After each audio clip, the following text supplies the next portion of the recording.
Another day in suburbia, same old script on the TV screen.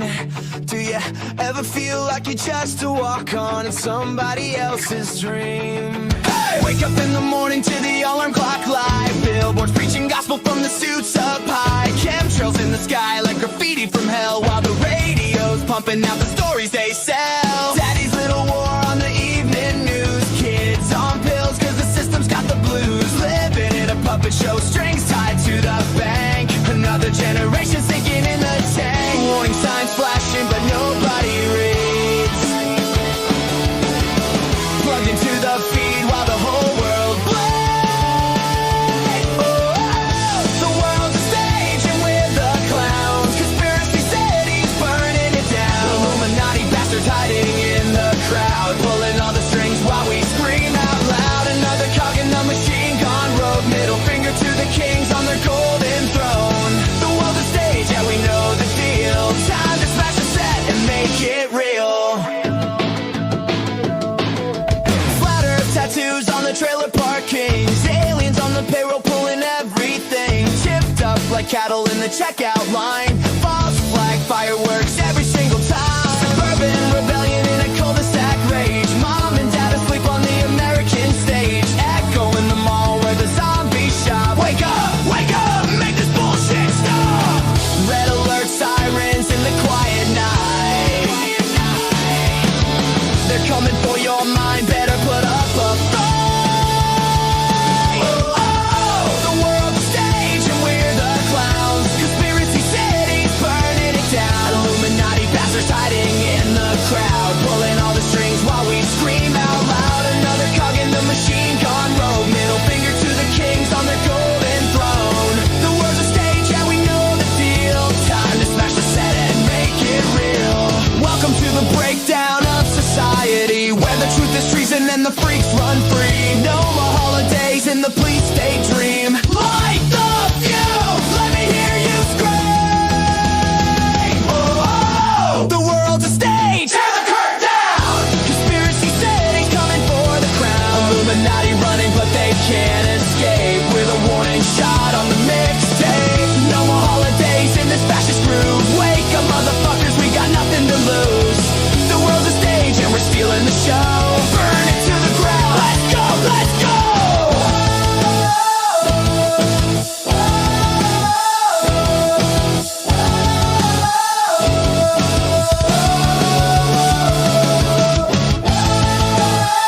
Let's go.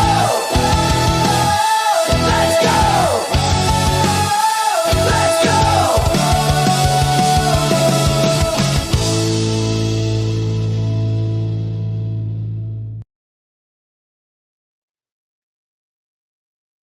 Man, that intro is so real. Right when the music fades at the very end, the focus is on that veteran decked out in his military gear, but he's got no legs. He paid the ultimate sacrifice. But the end of the video pans to the politician steady making bullshit promises and all kinds of stuff about how everything's patriotic. Man, that was so real at the end. Man, got my coffee. You know I love my coffee. I even got, this is so hot right here, I even have up backup coffee. I've got garbage coffee to back up the real deal. Funkyprepper has gone through some shit past 2 years. So he's been on the channel 2 or 3 times before. We've done some collabs. Great guy, awesome energy. He's backstage right now, and I just want to make sure my audio was good. You know, we've been having some really weird things happening, and I don't want to say I'm being targeted because that's conspiracy shit, and I'm just, too many people are having internet malfunctions lately. 404 is being seen across the board. So something else is going on. Something else is going on. It just happens to be affecting my videos when I'm going live. Yeah, I got timed out my own videos. It happened 3 times yesterday during the live video. All right. I'm kind of behind on emails, so y'all bear with me. I'm very invested in 3 different communities. You guys know the Cypher community. Yeah, I do a lot of time in there now. Also, underground, Archaix Underground. We do a 3-hour live every week now. Just in the underground, and of course, I'm still putting out videos every other day on Archaix. So audio's great, everything's good, man. Funkyprepper, my boy, what are you Yo, doing, man? How's it going, Jay? man?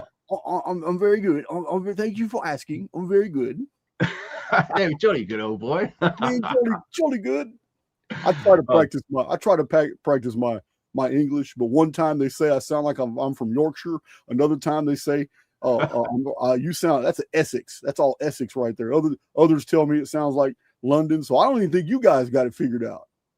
You what, more son? Yeah, from London, mate. No, I mean, that's how we talk like that down here. But you can talk any way you like. It's all jolly good, you know. Yeah, man. Great to see you, brother. Seriously, great to be back on here. It's been a while since the last time. Yeah, dude. I was going through your analytics, and I was so shocked. I put it in the description box for people to see. Dude, it's no light feat. It's 40 million views, bro, on your channel, man. And yeah, I clicked on it. I went and looked. I says, wow. Yeah. So people are really resonating with, the whole prepper movement, just being prepared. Yeah. And going through your channels, you got so many awesome tips on little things I would have never imagined, on little tips on how to save money. And I don't remember if it was your channel or another prepper channel I was panning through, and I just got lost in a video where a guy took a stick and rolled up some snow with the stick and packed the snow around the stick and then pulled the stick out. So it's a cone. It's like a tube of snow. And then with the same stick, stabbed a hole to meet the hole that went down the center. That's a stove right there. It's a stove made of snow. He put leaves and brittle. He put a little tinder in there. Got it lighting in the inside of the snow tube. It hardened. The ice hardened. It, bro. It works. It actually works. I saw it work. I saw the video. I was like, what? Yeah. But it doesn't work unless you put that side tube so it can create draft. You need that. It pulls in all that cold air. It makes the fire hotter, and then the hotter the fire, the harder the ice gets. And this is how they survived in those damn igloos. They literally used ice to create stoves. It's true. Ice rocket stove, bro. Fire needs three things: fuel, oxygen, and heat. You got those things, it works. Any one of those things that's not there, you will not get fire. Guarantee it. Yeah, man. It's amazing. Little things like that blow my mind. It's cool, dude. Yeah, there's lots of hacks, and I've got to say this right before we get stuck into the meat and potatoes. I'd like to say a personal thanks to you and your community for helping me out after I got arrested when everything went shit. You guys are amazing, and it managed to pay my rent for a whole month, and it kept my ass going. So thanks to you and everyone else who took part in that. Really appreciate it, Jace. Seriously. Damn, that's been a long time. I'm gonna have to say that was over a year ago. Yeah, it was not last year, it was the year before. It was November. It was in the winter. It was in the winter time, right? Oh, dude, it was crazy. I'm just gonna run over it real quick for some of you guys who just didn't know what happened. I was fast asleep. It was coming up to 7, 8 o'clock in the morning over here, and I had a knock on my front door. And some people, not many, know where I live. I live proper remote. I've bugged out into the middle of the mountains, the middle of nowhere. No one has knocked my door in 4 years. What's that? I opened a curtain. Guess what I saw? I saw 14 guys, 7 vehicles outside my place. What? I opened a window, and like we do in England, I said, "Can I help you?" And he said, "Yes, it's the police. We'd like to ask you some questions." And I said, "What about?" A social media post. And I said, "You've got to be pulling my chain." So dressing gown on, went downstairs, and then as I looked, there was guys with tasers there, and they had a warrant for my arrest for doing one Instagram post, which I left up for 24 hours, thought it was crap, it's getting no views, I pulled it, and that was a year before they arrested me. They took me to the police station, they interrogated me for 12 hours straight. Whilst that was happening, I had 12 guys ransack my house for 12 hours. Then they let me go, no charge, but they took my phone, my laptop, all of my electronic devices, my thumb drives. They took knives. They took my air rifle, everything they took. They kept it for 4 months. So imagine no notice, your phone's gone for 4 months. It's crazy because we do everything with our phones now, right? So I was banned for using the internet at all for 4 months. And I couldn't let my community know or anything. There was rumors going around, all sorts of BS about what happened. Then I finally had the day to come back on air, and my email, my main email account got hacked, and I couldn't do the live stream, so I had to delay it. And it's been a hell of a ride, you know, to stop someone's earnings for 4 months straight. It's crazy. And they let me go. I didn't do nothing wrong. Unbelievable. So it just goes to show, if it can happen to me, a relatively small YouTube guy here in the UK, it can happen to anyone. And people have got to be so careful here in Stalin, Britain, of what you say online. And it's almost like, it goes back to what you were saying a while ago. You know, sometimes you can say what you want on YouTube and you can get away with it. Sometimes, man, they clamp down hard, don't they, Jay? And yes, that's basically what happened. And that was just over a year or so ago. Yeah, and it's been hell. It's been real tough. You really just have to be on top. It takes intuition, and you really have to be on top of basically. It's hard to explain, but I'm just gonna say it. I'm just gonna say it. I'm gonna call it like I see it. So, social media is absolutely 100% a tool of the intelligence agencies. Yeah. There's no way to get around. There's no way that the intelligence agencies operating the world, that are running the world, are ever going to let anything out on social media that they don't really want. So they study us, they study you, they study me, they study other people. But there are times when they are literally dropping the hints in mainstream media. It's now time to be anti-Semitic. So it explodes across Facebook, it explodes across Reddit, it explodes across Twitter. YouTube starts dropping videos where people are talking about, Jewish and Zionist stuff. It's like, whoa, nobody can even say anything like this in 2019, 2020, 2021, and 2022. And then at the end of 2023, they start dropping it. In 2024, the whole YouTube explodes with it. So then there's times when you cannot say anything derogatory about Islam. All of a sudden, you get knocks at your door. It's a I did. yeah. So what I'm saying is social media, YouTube included, is being used as a tool for social structuring. It's a social engineering. When they want the population to be mad and vibrating on a certain frequency toward a certain group, they're going to give us the tells in mainstream media. And if you're able to pick up those, that's why I haven't been canceled. I talk about all kinds of things, but if you noticed, I talk about them when they're being talked about. Yeah. You follow me? And then you got to let up. You got to pay attention to the tells, because it is a game. It is a game, and they will let you play. But it's only the real intelligent that are able to navigate this game. It's these people, they know what they're doing. They'll axe your channel in a bit. You're not. The world's not going to miss you.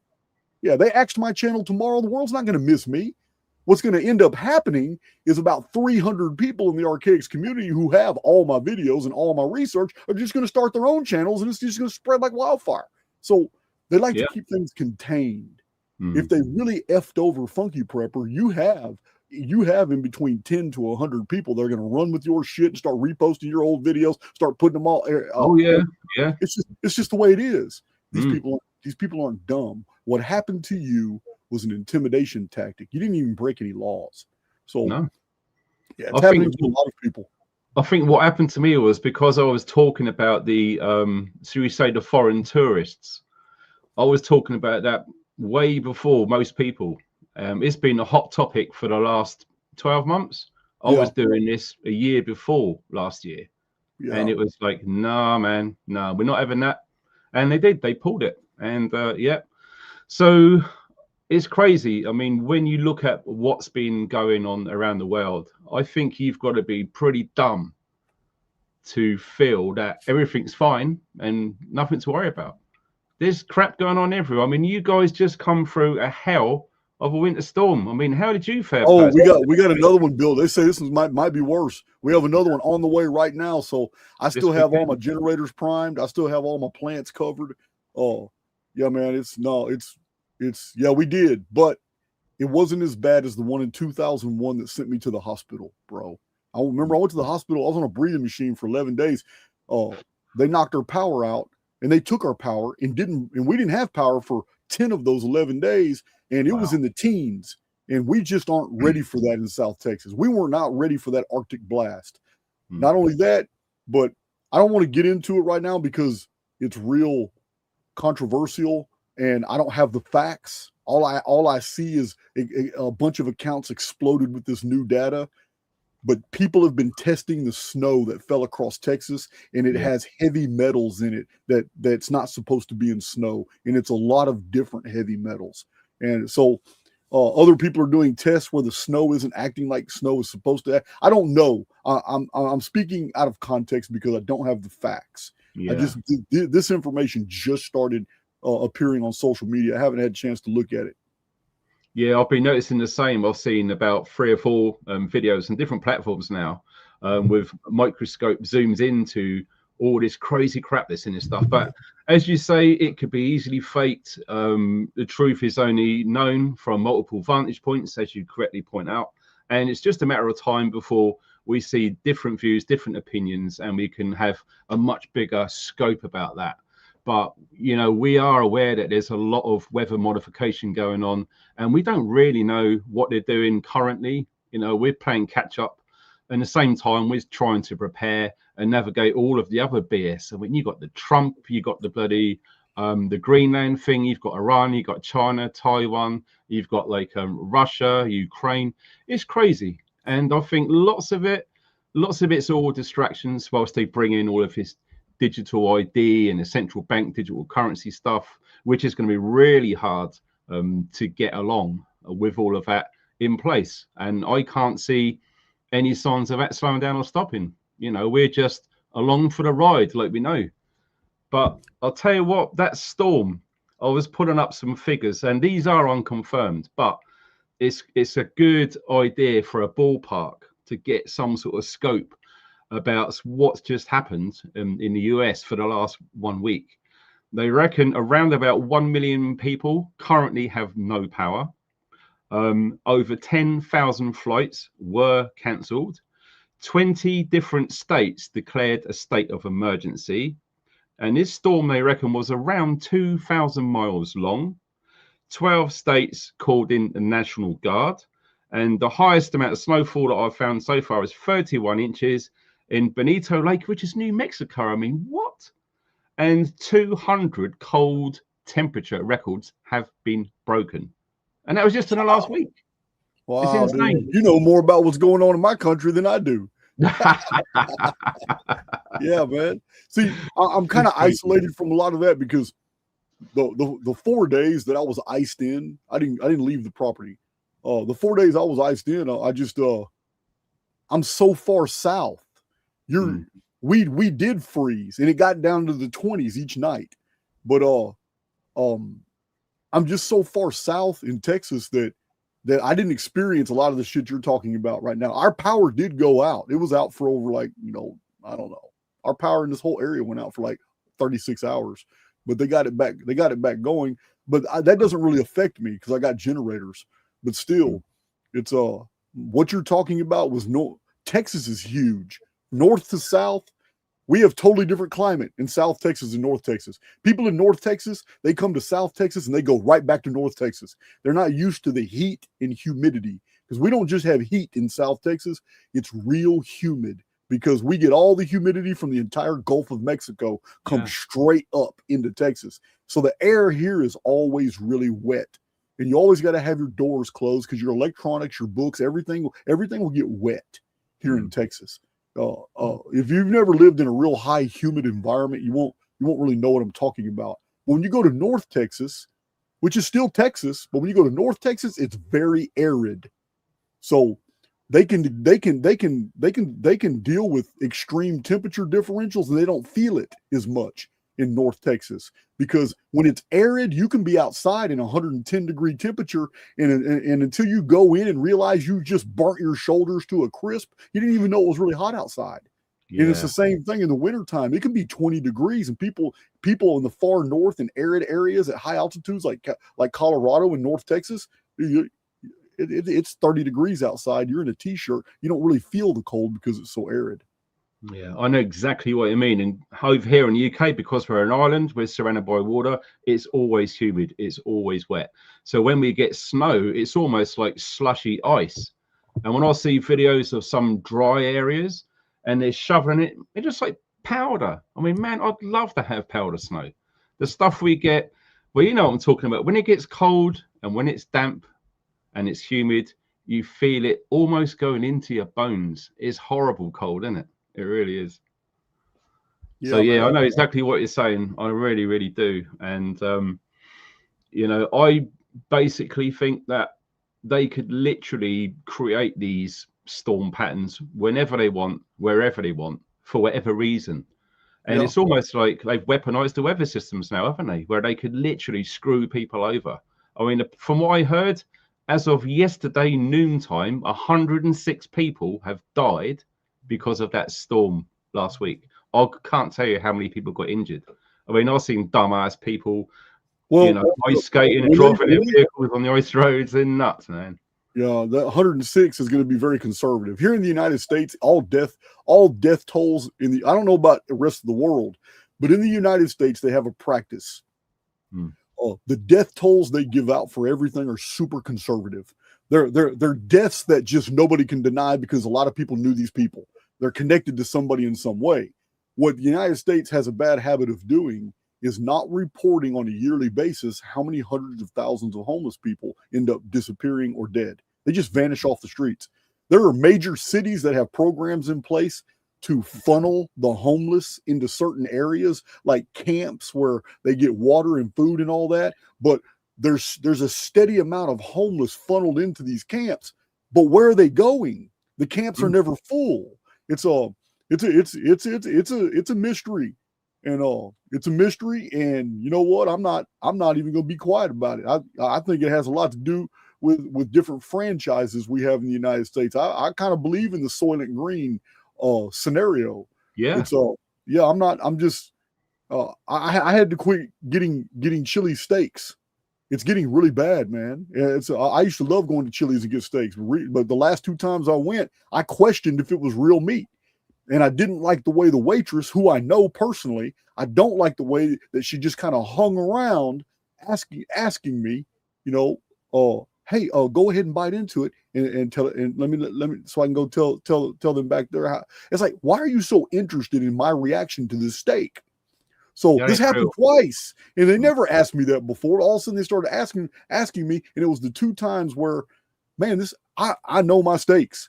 I'm telling you, I'll go from ribeyes to sirloins, different cuts, and I'm carnivore, but I'll be damned if that shit was different. I don't know what it was, but they had to season the shit out of it just to get it. So I just quit eating it. It's like, man, I don't know what this is. So. For restaurant steaks, I get my meat from a butcher shop now. But as far as restaurants, I think I'm gonna be very conservative in what I eat, what I order from them.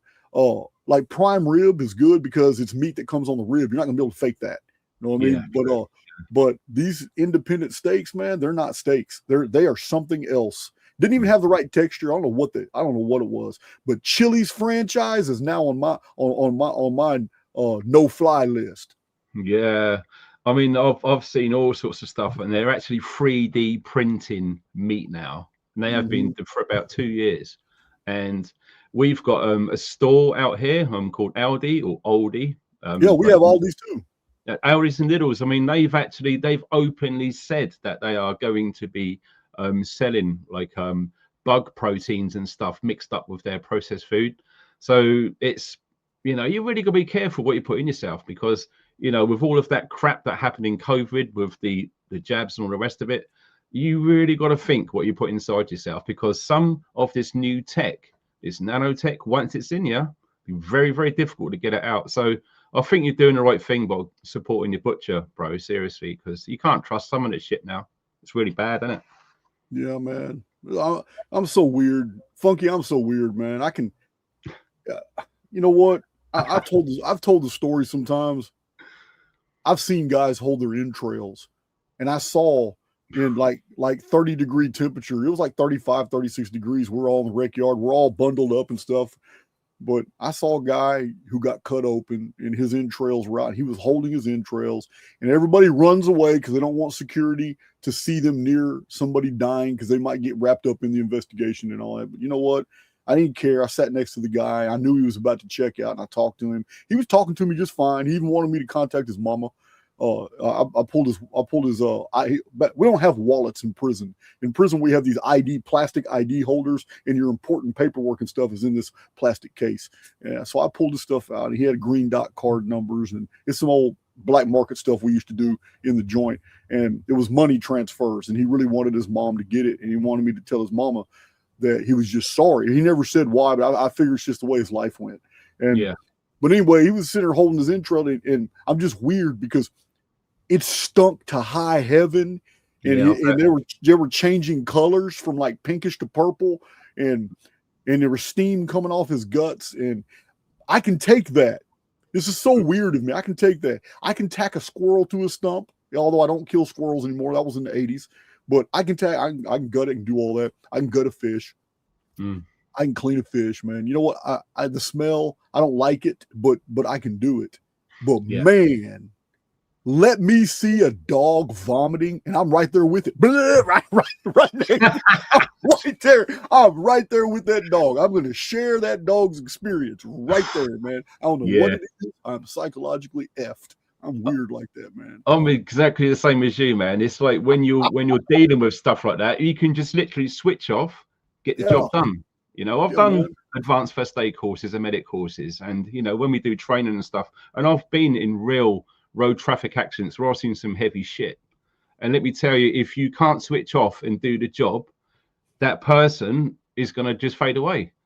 And the weird thing is, the smell of vomit's the same. I can put up with the shit and the piss and the blood, but when it comes to puke, man, that's a raw smell.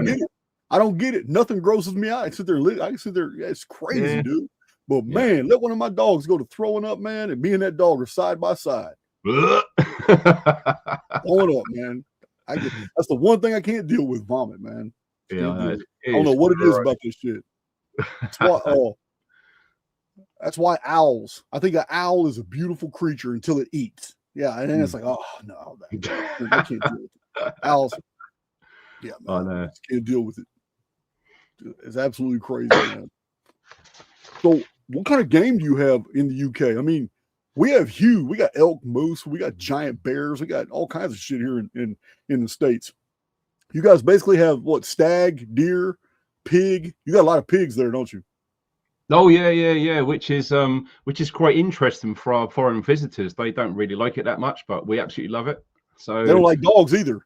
No, they don't like dogs either, and we love dogs. There's millions and millions of dogs here in the UK. So I think they're probably in the wrong place. Maybe they should go somewhere east. Maybe I don't know, but it's deer, stag. You know, we haven't got any wolves. We haven't got any bears. So you know, I'll pity some of you guys in the States and in Canada. If you want to go and do wild camping, you've got to put up with that shit too.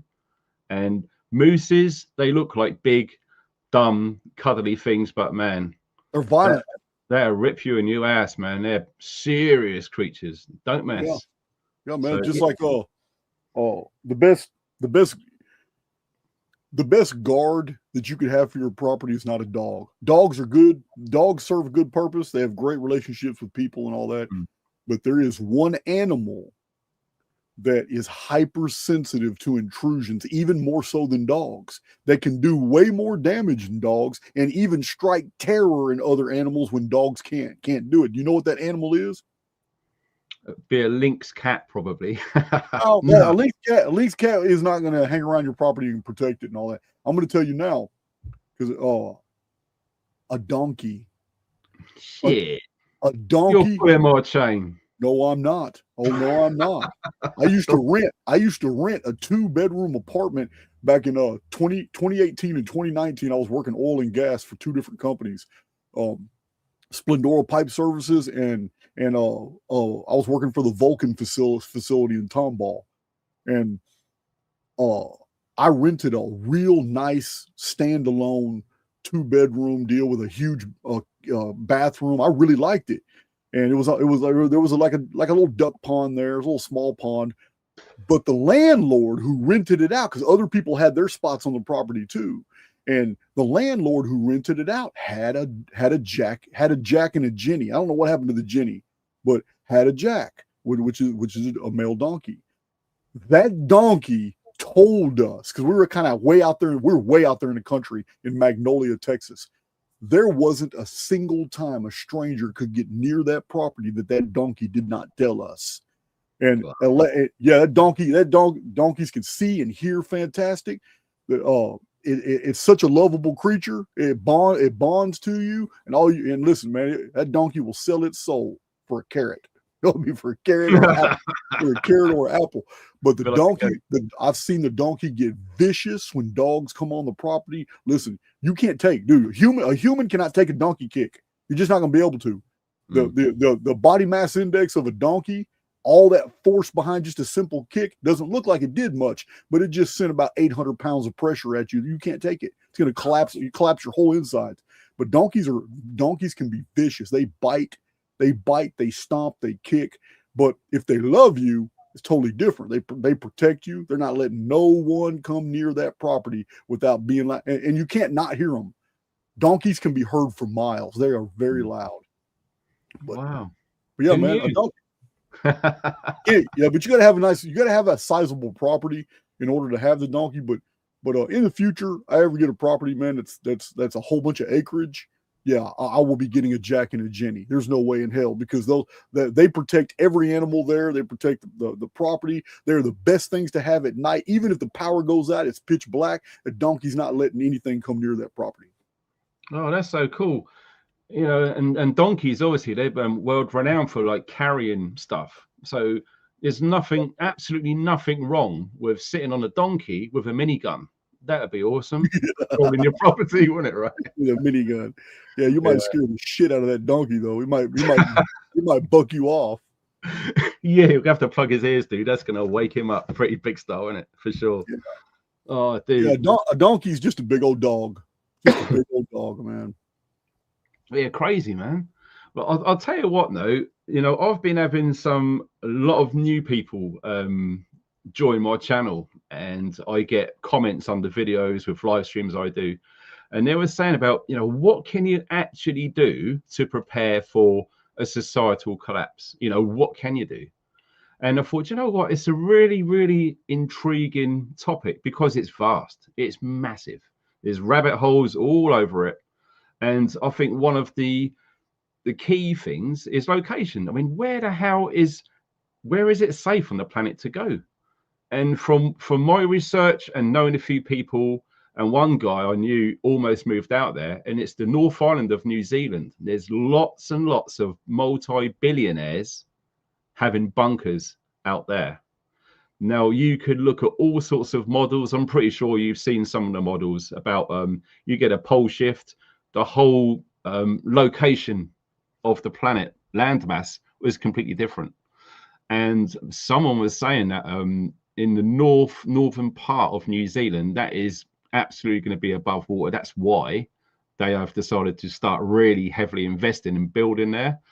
But the truth is, man, you know, there's so much BS out there. What do you believe? So when people say to me, where is the safest place to be on the planet when it all kicks off? Now, we got multiple definitions of kicking off. We've obviously got the Phoenix, we got the 2040, we got the 2046 as well. So we've got major things there, as you've been brilliant for spreading awareness about that, because I think some of that was really privy information until you come on the scene and started sharing it. And as you said, you got tons of Archaix veterans copying it all and willing to share it wherever, whenever the right time will be. So the hope is that lots of people will be informed about these two times. And then you've got all sorts of weird triggers leading up to then. You know, you've got civil unrest, which is looking on the cards for both our countries. In fact, I've been seeing a trilateral set of similarities between three countries where things are happening at exactly the same time in three different locations. That's Australia, the UK, and Canada. At exactly the same time, we're having an influx of you know what, and all of the other things, the promotion of the wokeism, thanks massively to George Soros for part of funding some of that. And you've got all these other things at play. So you are seeing little pockets of that started with the BLM stuff a few years back in your part of the world. We've been seeing riots going all over France, and these things unfortunately are only going to get larger.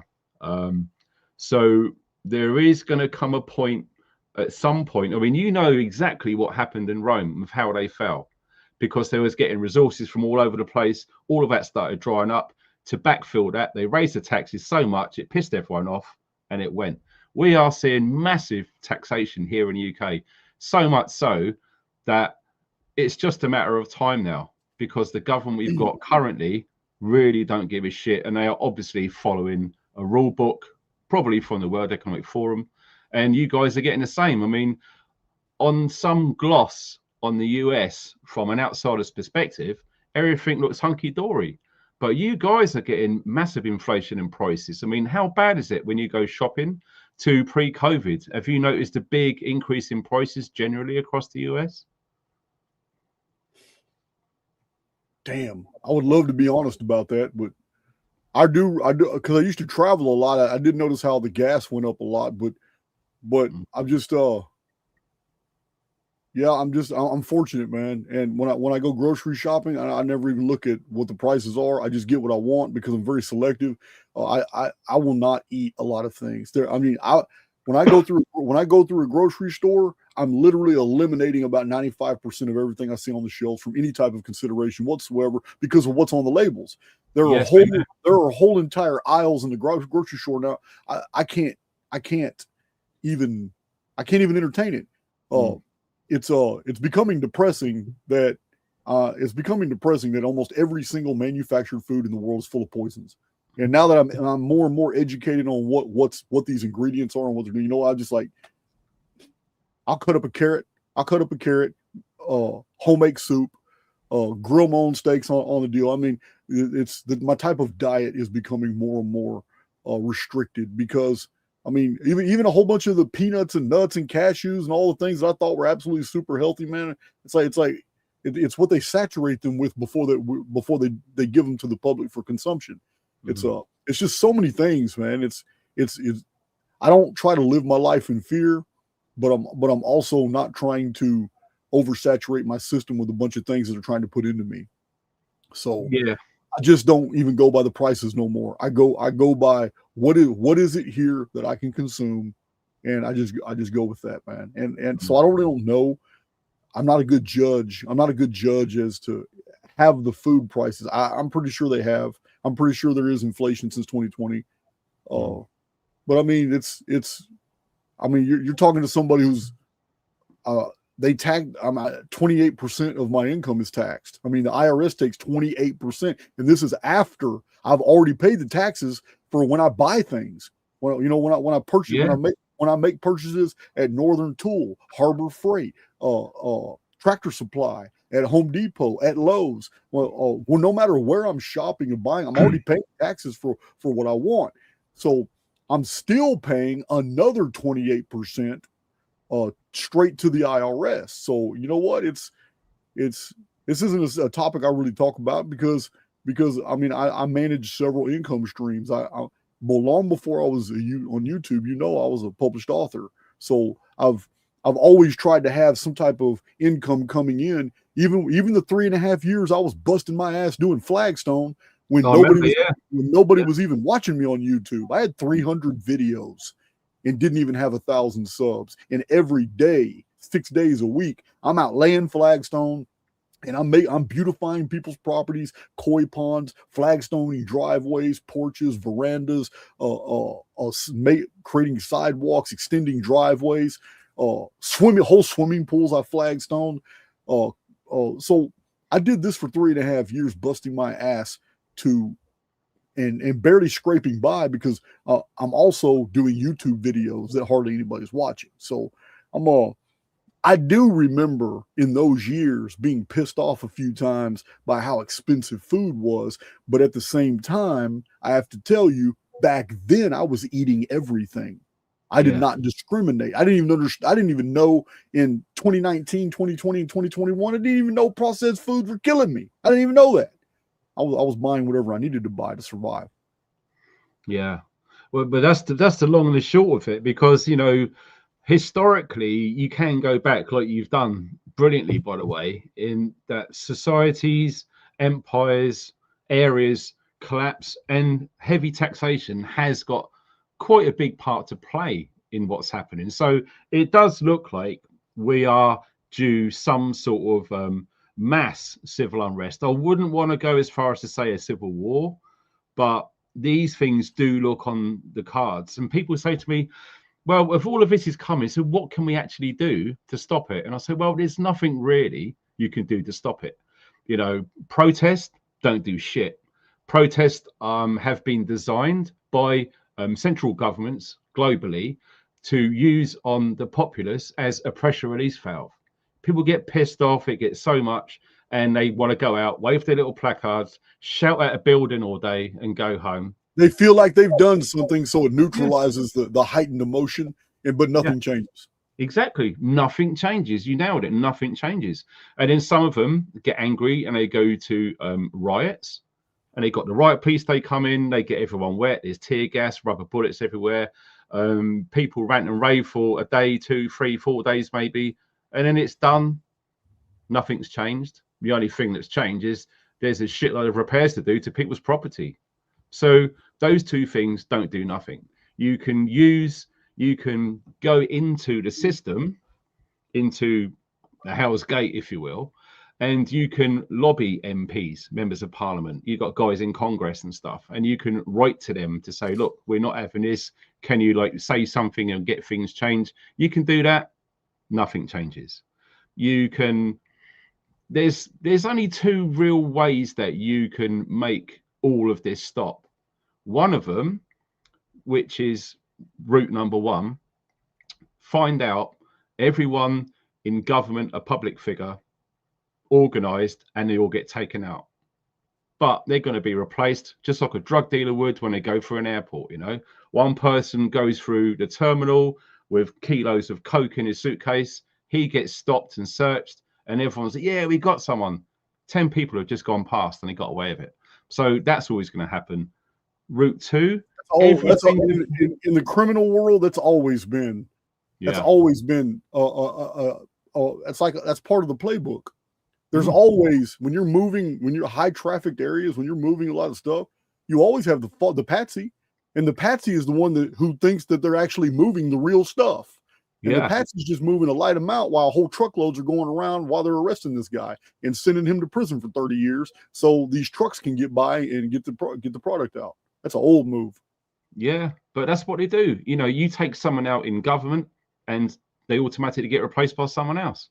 And then you've got route 2, which is desirable, but it does look unlikely, which is every single person on the planet, regardless of their race, their religion, their wealth situation, everyone comes together and just says, no more government. We're going to stay at home and do nothing. We're going to start our own communities. We're not going to listen to you. Everyone in the army, everyone in the police says, but in reality, can you see that happening? No, I can't see it happening because we have been so skillfully manipulated over thousands of years to basically do as we're told. The whole education system is designed for that. I mean, if you was in charge of a country, would you want all of the youngsters educated to think and be fully self-sufficient by themselves? No, you're going to want them to do as they're told, and you know, don't question authority, and that's what's happened. So listen, that's how it is. I agree, man. It's even more than that, dude. It's, first of all, Wi-Fi has allowed them to read body signatures. So although a home may claim only 3 people live in there, Yeah, there are agencies that have already documented that there's regularly 6 biosignatures in that dwelling at all times. You understand? So Yeah. they know already just from the Wi-Fi network, because the Wi-Fi can read everything in the house as far as thermal imaging and body signatures. They already know how many IP addresses operate out of every single house. Like I have a computer, 2 laptops, a cell phone, and a tablet. That's 5 IP addresses right there. They already know. So it's worse than that though. But anybody who thinks they have privacy is living in a fantasy. If you don't think intelligence agency servers have already have a dossier on you that shows your entire search history, every browser, everything you've ever looked up, even using VPNs, everything you've ever copy and pasted, drag and dropped on you, tried to hide in drives, tried to take listen, it's a myth. There are no secrets online. They have back doors set in from the very beginning, before the ARPANET was even released to the general public and repackaged as the internet. The back doors were already in place for agencies with these massive server farms to document every online move. There's nothing you've ever done that's secret. They have dossiers on. This is how they blackmail people. They blackmail people all the time. Show them a file. Hey man, check this out, man. We got your whole server history and all this shit. So, like, I've been doing this all my life. When I was in prison, I used to read all these conspiracy theorists that nobody believed, but now it's all true. Now everybody realizes these guys are telling us the truth, like William Cooper. So, behold a pale horse, the unseen hand, the New World Order, all these amazing books from the 90s that mainstream has tried to demonize and say, oh, they're all just conspiracy theorists. Well, we're living in the very world they told us about in the 80s and 90s. Absolutely, we're living in that world now. Yeah. So it's my point is this, Funky, Darren, the entire world is a captured operation. The entire world that's why it is the way it is. And I have a personal philosophy I share with my community that things are so effed up that there's no way that we're here to save the world. This place isn't worth saving. It's we're just passing through. Now we're here to build our world. We're here to build our world, and that includes those in our inner circle, those who we love and interact with. We are able as co-creators to world build within an evil construct that will never change. It's always been this terrible. It goes through these cycles, except when an outside source induces a reset. Yeah. In Archaix, it's my theory that the resets are necessary not for the general population, and that those who are truly in control are painting pictures of terrible tribulations and judgment days and apocalypses. But that's not true for the general population. The resets are because these people who are in control have abuse that right. Every single time they're giving power, they abuse it to the point we're at now. And they're always trying to find ways before every reset to escape this type of judgment and to transpose that judgment and share it with the people that they rule over. But the truth of the matter is, these apocalypses, end of times, judgment days, all that shit is for the elite and all those who've abused their power. And the resets are to help the people recover the things they've lost. Because a true systemic reset takes the power away from the control systems. So when you have a total systemic reset, those in power no longer have power. That's the purpose of the reset. That's it. We have to judge things by their effects. So I feel your pain, man. I feel your pain. But I do agree with you that this is heading toward a tipping point. But I don't think it's going to be the tipping point you think. We have been led to believe this whole migrant deal, I don't have any problem saying it. We have international organizations who have literally paid for different cultures, different races, different religions to come live in white European Western countries, and they're disrupting everything, but it's all by design. Oh yeah. But there's gonna come a day when they turn those debit cards off. That's when the shit's going to hit the fan, but there are already measures in place. This is not the event you think it is. When they turn those deals off, we've already gone through the knifings, We're getting more and more and more. We've already gone through the violence, the knifings for several years now. All in all these places, like you're talking about Australia and you're talking about Canada and especially the UK. Well, also European, continental European countries also have been reporting a lot of this violence. And here in the United States, we've had a few episodes too. But when those debit cards get turned off that are supporting these millions of people that have been transplanted into Western countries, it's going to cause some shit. Oh, But there's already schemes in place to deal with that. So once that's dealt with, it's going to look like your new politicians have come in and wiped out the old politicians that you hate. The new politicians all get popped. They solve the problems. They deal with these people. Man, people in the UK love this new person, woman or man, and don't even know it's just another WEF puppet. That's all it is. I know. I totally agree, man. We've got the Reform Party and everyone's banging on about them, but I see right through it. It doesn't matter. It's going to be mildly better. Like you guys have got Trump. It's mildly better than what it was when Potato Biden was in charge. And we got the same sort of thing on the horizon. Keir Starmer is not one person in the UK that thinks he's good. Even Keir Starmer doesn't like it. It's all by design. Yeah, exactly. If the entire population, or even 50% of the population knows that somebody is an absolute shill and sold out and stuff, then it's all by design. But they're gonna take it all the way to the tipping point, and at the tipping point, they already have the new rulers in place that are going to earn the trust of the populations, and it's going to make the populations easier to control. So they will accept all kinds of new things they would have not formerly accepted because they dealt with this problem. They dealt with this huge problem that's been causing all this shit. So all this violence and all this knifings, it's all part of creating the problem so they can solve it. Yeah. Totally agree, mate. Absolutely on the same page. And it is because there's no way that you can have all of this power behind the scenes where no one's ever seen these people. You know, we mustn't forget people that, you know, when you think of people like the World Economic Forum, the World Health Organization, all of the people that we see publicly, you really think they're the real power? Not a chance. The real power you will never ever see. You will never know what their names are. They could walk past you in the high street and you would never know who they are. And these are the people with the real power answering to God knows what. And yeah, I agree, bro. I totally agree. It's all by design. It's like we're just playing in one big game. So you can either allow yourself to be swept up in that and walk around depressed, miserable, potentially suicidal, all the rest of it.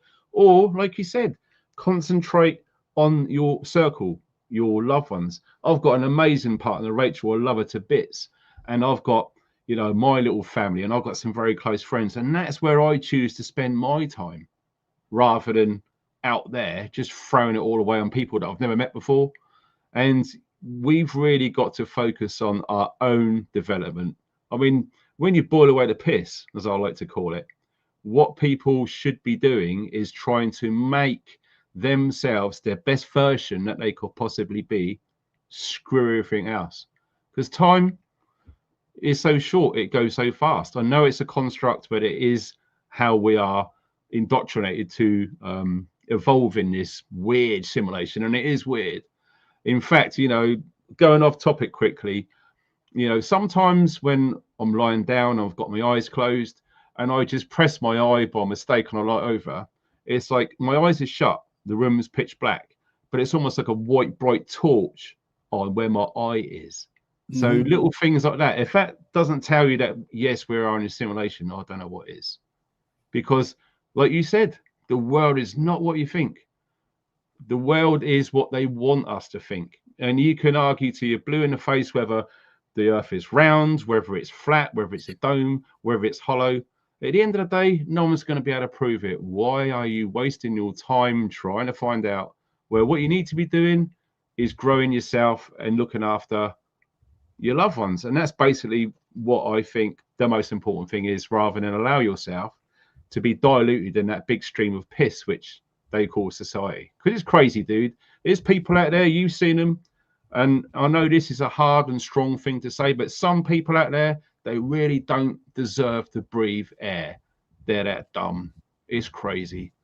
I mean, we've seen stuff recently, people driving around on these icy roads and they're falling over and they're moaning because they got no power.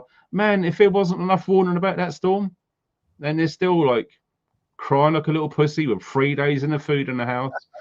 And you think, my God, you know, these people, you know, how Yeah, dare man. you steal the air I'm trying to breathe? It's Listen, crazy. man, we talk about this frequently. It's a contract-based reality.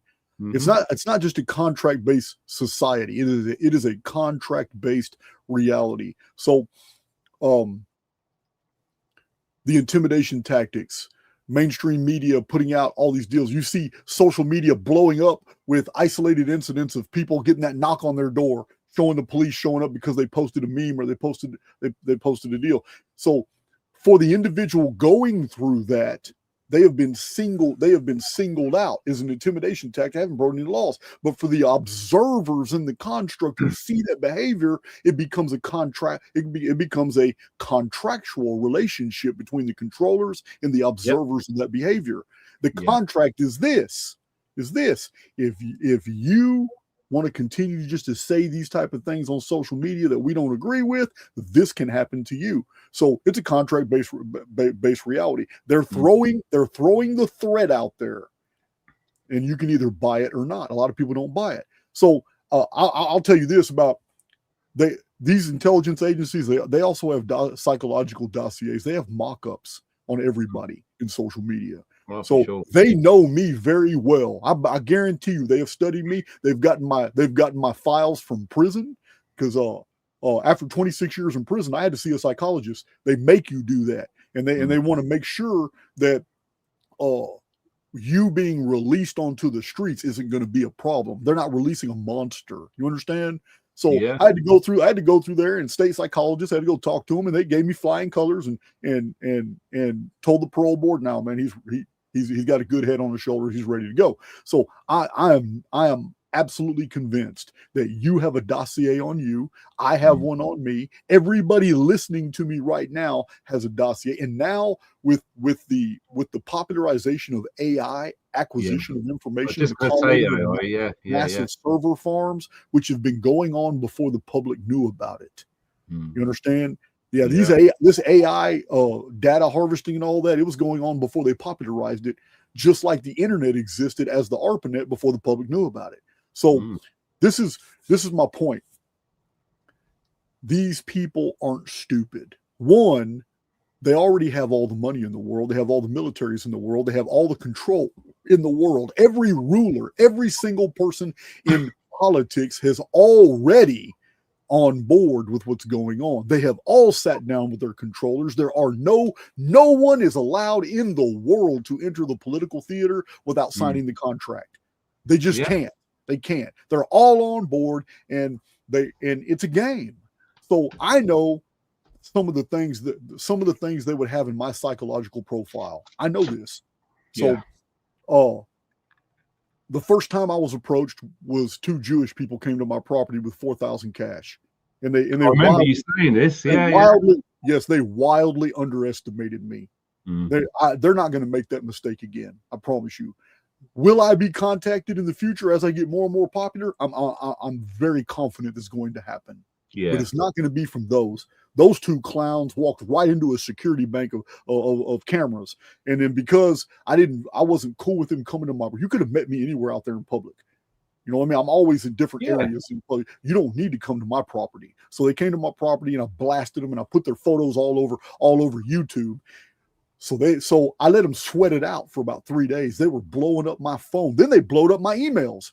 And they said, man, we need to come. We need to talk. We need to meet us. Any public place you want us to meet. So they pulled a little pretty clever move. I thought I was being clever. But at the time, I was with Dawn. Martin Leakey and Cheryl were in the United States at the time. So I told Dawn, Martin, and Cheryl, will you guys join me? I'm going to go meet these people in public. I want witnesses. So I gave them a time to be at a restaurant where I know the owner. And it's it's on the interstate, and it's going to be full of witnesses, and it's right next to a police station. So I told them exactly where to meet, and we showed up 30 minutes early. I was just gonna say, get it early. Yeah, I exactly. wanted to be there early to see what was going on, and I saw exactly what I thought I was going to see because I'm not dumb. It was already there. Two people in black in khaki shirts or gray shirts, black pants, black shoes, black backpacks, black ball caps. You know what I mean? And show up on my property, and I live in the middle of nowhere, bro. Mm. And you're not here in a car? No. There's a third operative around here driving around, and that's what I saw at the restaurant. We showed up 30 minutes early, and here comes this car about 5 minutes after us. They wanted to get there early too, 25 minutes. And there was a third driver, and he went and hid in the back of the restaurant and dropping those two people off. And I talked to him, and now they had a whole different. We sat on the front bench in front of Don, Martin Leakey, and Cheryl, and the owner of the restaurant came out and even talked to us, and they were nervous.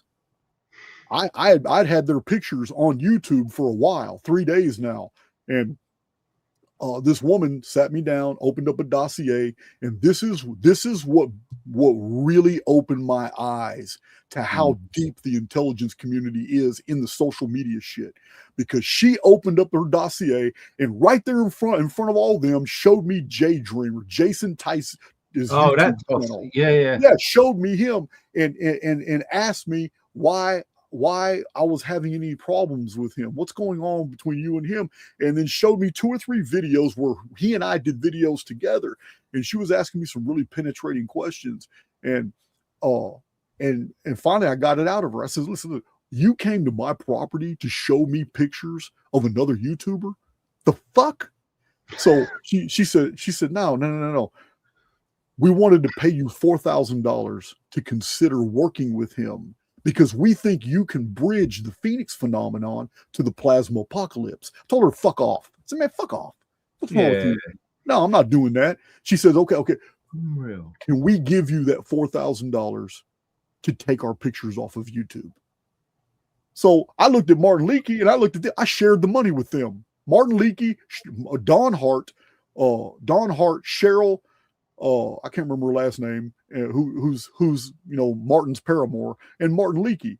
Yeah, I shared the money with them right there, and we ate a badass meal at the steakhouse. Courtesy of them. But they gave the right then and there.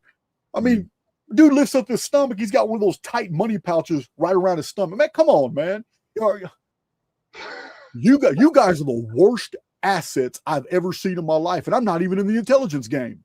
You guys are terrible. So he pulls up his deal, man. He pulls out $4,000 cash and gives it to me in front of witnesses. And right there, I pull out my phone because I'm a man of my word. I did tell them, okay, I'll take that $4,000 and I'll delete you. And as long as you don't ever show up on my property, or anybody representing you show up on my property again like this, I promise I will never post these again. And I haven't. I've talked about them, but I've never posted their pictures again, even though I have multiple copies. So I did all, but it was so bizarre. The whole thing was so bizarre. But in my psychological profile, I am not fooled. I know they know this about me from my prison record, from how I deal with people in life. They know I've got no backup in me. I will take a bullet to the face on a matter of principle. I don't care. But they also know that I'm trying to better my life and I'm trying to get certain messages out. So with me, they have to come with honey. There's no way you can threaten me and I don't care. You can post my social media shit online, my search history online. You cannot embarrass me. And they know this. They know this in my how are you going to embarrass me? I got charged with a sexual offense for a rape John Ernesto did in 1990, and he made a deal with the state and implicated me in a lot of shit I didn't even have anything to do with, so he could get less time. He still got 45 years. You can't embarrass me. My whole past is known.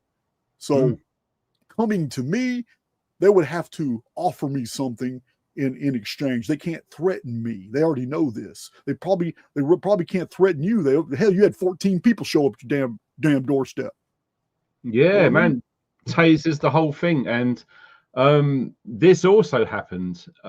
They said I was allowed 4 phone numbers from my phone when they took it off me when I was at the police station. It's so bizarre, man. It's so arbitrary and bizarre. I know, man. It's crazy. So one of these phone numbers, I'm not going to mention any names. I'm not going to mention any places. But I contacted one of these phone numbers.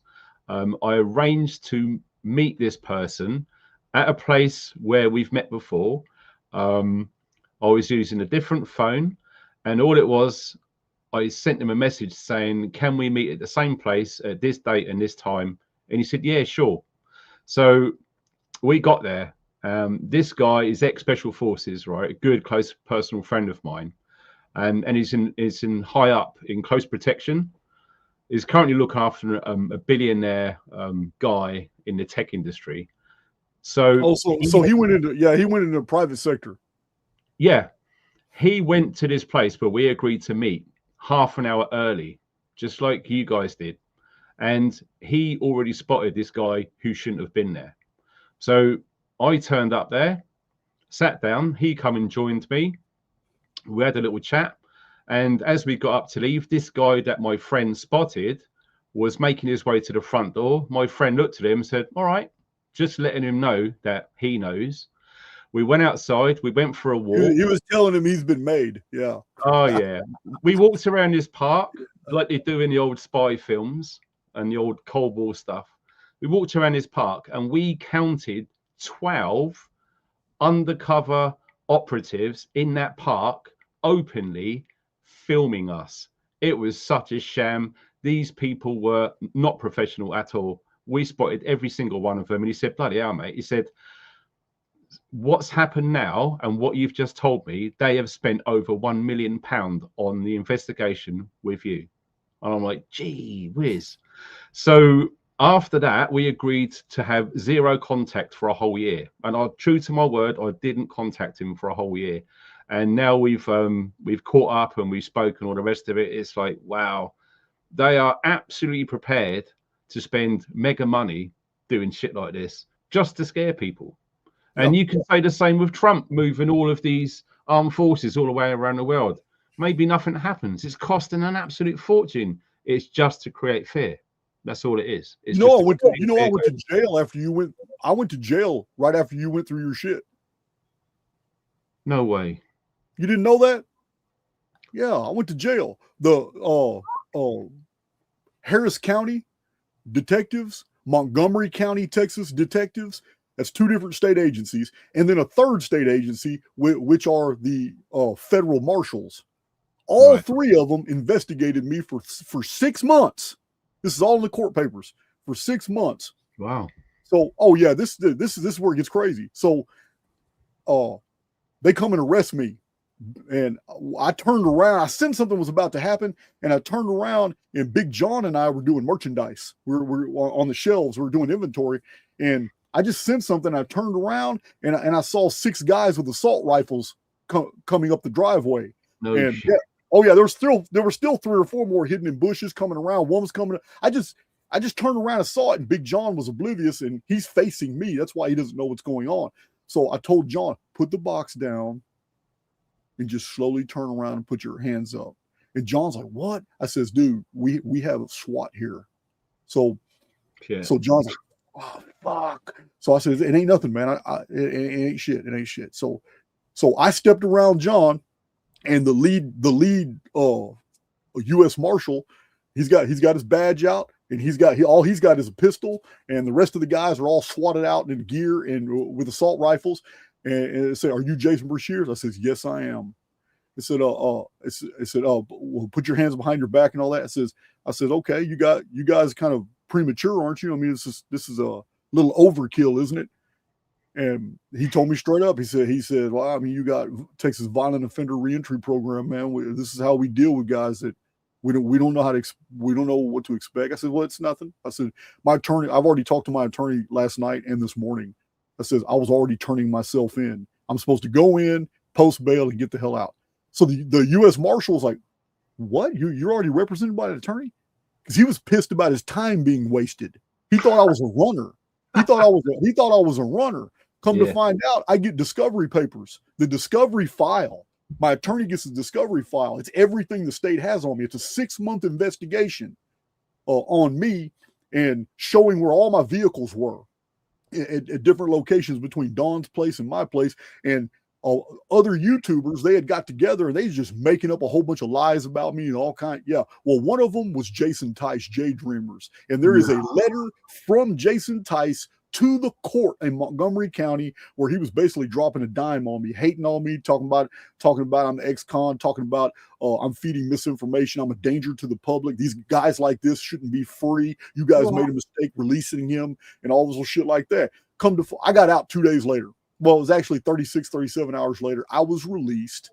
And yeah, my attorney, Matt Horak, awesome dude. He went and explained to the judge, showed, look, man, this guy right here is an ex-con. We have an ex-con's testimony against another ex-con right here. I said, these are bullshit charges. We have a 10-count indictment that in 5 minutes got dropped down to 1 count. And it was some bullshit. It was some bullshit about online activity. It was some bullshit. And the judge was kind of pissed about it and just told me straight up. He says, look, we had 3 state agencies spend a lot of money for 6 months doing stakeouts, observing and recording and all this. This doesn't just go away that lightly. I said, but nor am I gonna lock you up. This is stupid. But you are guilty of this one thing right here on online registration of something that I owned that I had totally just missed. I just didn't register it with the state of Texas.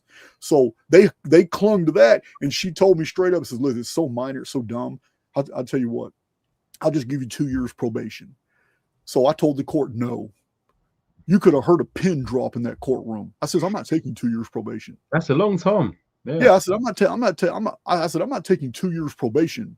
And you're going to, in probation in Texas, once it's out of the jurisprudence of the court and it goes to the probation office then makes you pay for drug testing. I don't have a drug problem. Makes me go to AA, NA. I don't have an alcohol problem. I won't get drunk.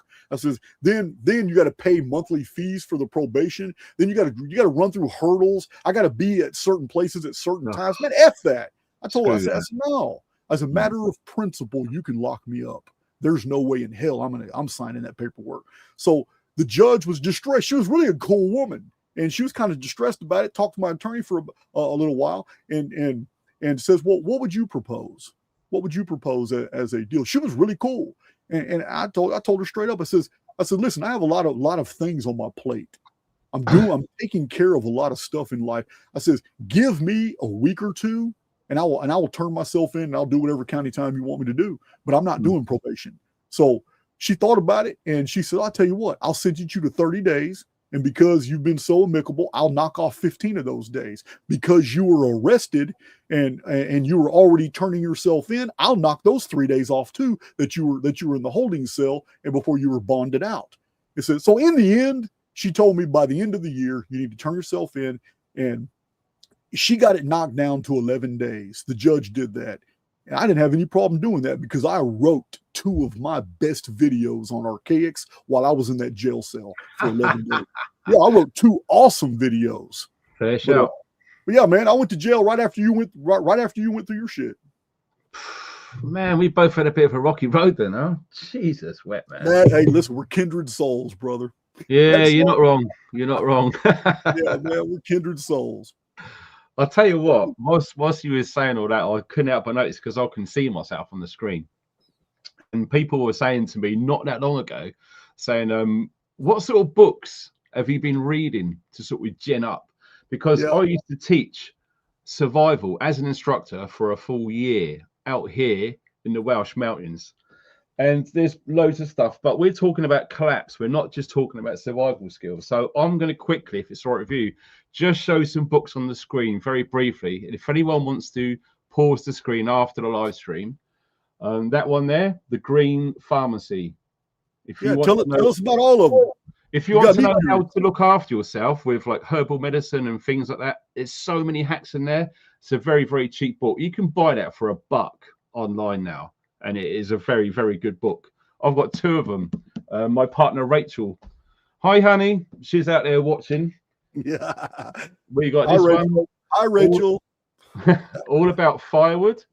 Brilliant book. That was recommended to me by a guy I know very well in the south of England who's an arborist. He said, get that book. It's brilliant. So anything you need to know about making fires indoors, something which no one has even thought about, okay? You've bugged out physically. You've got your community. You've got livestock. What happens when you get sick? You're not just going to call a vet like you think you would.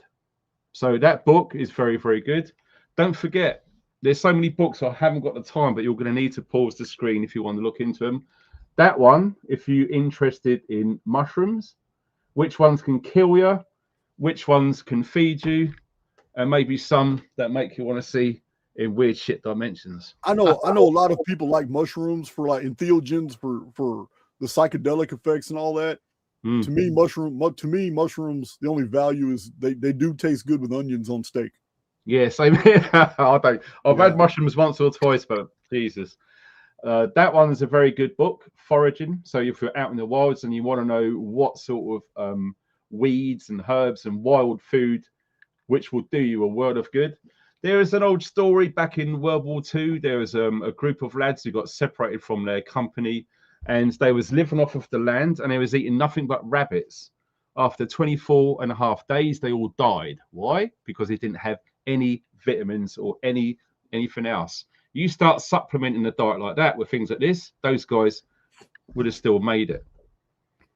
Staying Healthy in the Seasons, a very, very good book.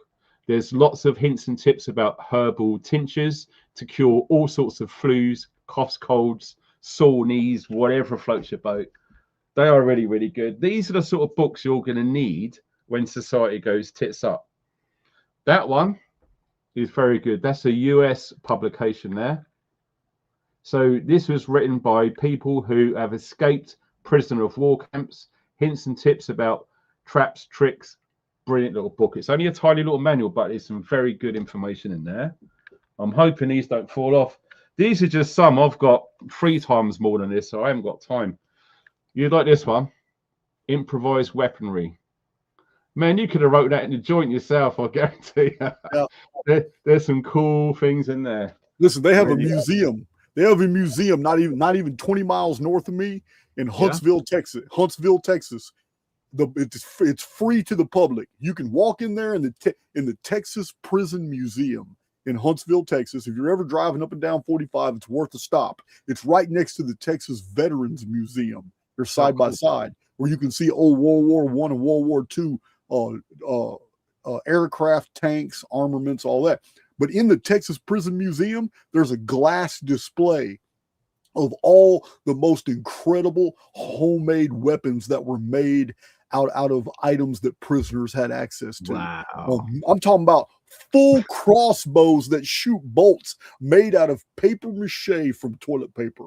I'm talking about it's crazy. Yeah. Man. Oh man, that's definitely after the books. We've got some post-collapse tools. All right, don't let me forget, Jace.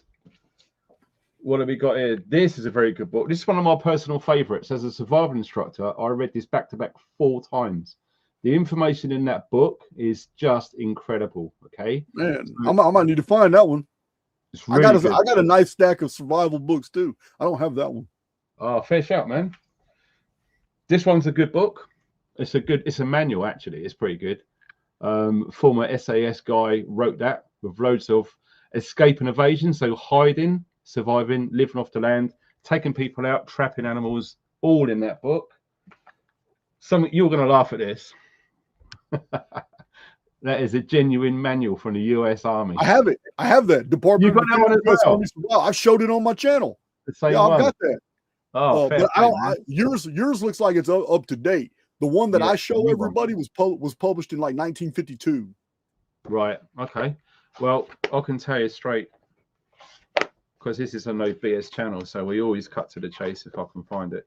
Man, why isn't it? But because this is probably a military manual, I don't know if it's going to have. No, I don't think it has. It hasn't got the ISBN intel inside. So I think it's probably real. It's probably real close to the one I have. The military just upgrades the information year to year. Yeah, I think it probably is. It sounds like that sort of thing. But no, that's a pretty cool book, that manual there. Like I say, guys, you're going to need to pause the screen a lot of times if you want to get all of these. Oh, that's nice. That's not a bad book as well. Then the thing is, lots of these books, some parts of it have got similar information. Most of it are all completely different. That's why it's important to get a myriad of books. One of my personal favorites, I used to be a Royal Marine bloody cadet as a kid for 5 years. And I know lots of people in the commandos. That's a cool book. It's a thick book as well. There's a lot of information in that book there. The War Marine Commando book. Very, very good book. That one as well. If you love to trap things, that is apparently the best one that you can get. The Trapper's Bible. Okay. It will tell you everything that you need to know to trap anything, including humans. All right. And that is a thick book. That's a good inch thick. And it's full up with really high quality illustrations there. Step-by-step guides telling you how to trap anything. So this is an aside, and maybe it's not appropriate here, but you're going to say anyway, aren't you? You said trap humans. Listen, man, in the year 1202, Egypt had been undergoing a famine for a few years. In the historical record, we have accounts of in 1201, 1202, and 1203 AD. It got so bad that the Egyptians would stay in their houses. They wouldn't even come out because they were eating each other. And they were designing elaborate traps that if anybody went to the well, they had designed all kinds of traps because people after a while had to get to the well. They can only store so much water. And there was elaborate traps set out through the city to catch people, catch women, children, men, and they ended up on the table. It was cannibalism, cut the population down by 50%. From after starvation had killed a bunch. And it was a terrible time. It's a dark period on Egyptian history, but it's in the historical record, man. They were making man traps. Yeah. Cannibalism, unfortunately, goes way back multiple times, doesn't it? Another great book. I don't know if you can see that there with the lighting on there. You should be able to see it okay. Again, all by ex-SAS guys who really know this shit. And I'm going to come to the next book after this one, actually, which I can show you. Another Commando survival manual there. And there's the author underneath, if you can see that. Really good books. So we're talking society collapses. You're going to need to learn how to survive. Forget electronics. We need to go old school. And the guy who literally wrote the book, I was fortunate enough to meet him, John Lofty Wiseman, who wrote the original SAS Survival Handbook. Dude, you got to get this in your collection. I bet you've got it. I don't have that one. What? You're kidding me, man. It's come out in 1986. I remember going to the bookshop and buying it. And he actually signed it for me. So the guy who wrote the book signed it on there. The SAS Survival Handbook. Mate, I'll tell you what, you could literally do hundreds of YouTube videos based on that one book alone. And then you've got Ray Mears, who fancies himself as a bit of a survival bushcrafted guy here in the UK. It's a pretty good, extensive book. Then we've also got books on medicine, like we saw earlier. Really good book on herbs there, if you can see that. We're nearly done, guys. I know it's a lot. You'll like this one, Jason. This is a very old book. You can tell by the style. The Practical Home Doctor? Yeah. Excellent little book. The amount of stuff in there which they just don't do no more. What is that? What is that? 1930s? Very, very detailed. I could tell you when I find the right page. 1938. Yeah, well played. You know your book. I know my book bindings is what it is. I know, the style on the book covers and all that. Yeah. Well, my partner Rachel Gregory, she's in the chat now. She's an artist. Darling, look at the illustrations on there. It's almost reminiscent, like, well, it makes sense because when you look at 50s illustrations, these were leading up to that, which makes it about right. Yeah, beautiful book. Loads of cool intel in there. So be your own doctor with one book. How to learn to navigate naturally. So you've got no map, you've got no compass, you've got no GPS. You can look at nature. Who knew that England, in the UK, all old churches face east? Not everyone knows that. If every old church faces east in the UK, then by Graham Hancock's logic, they all date to 10,500 BC. Oh, we love Graham, don't we? And Billy, don't forget Billy the kid. Yeah, Shit. man. This is one of the. Now, if there's one book that I can recommend if people are seriously thinking about forming physical communities moving forward, you need to get this book. This is one of the best. Okay, that book is so well revered. It's just insane. Everything that you need to know, basically setting up self-sufficient communities. That is insane. A brilliant book. So you need to get your hands on that one, people. You shop around, you don't have to spend a lot of money. And a friend of mine who I haven't met him physically.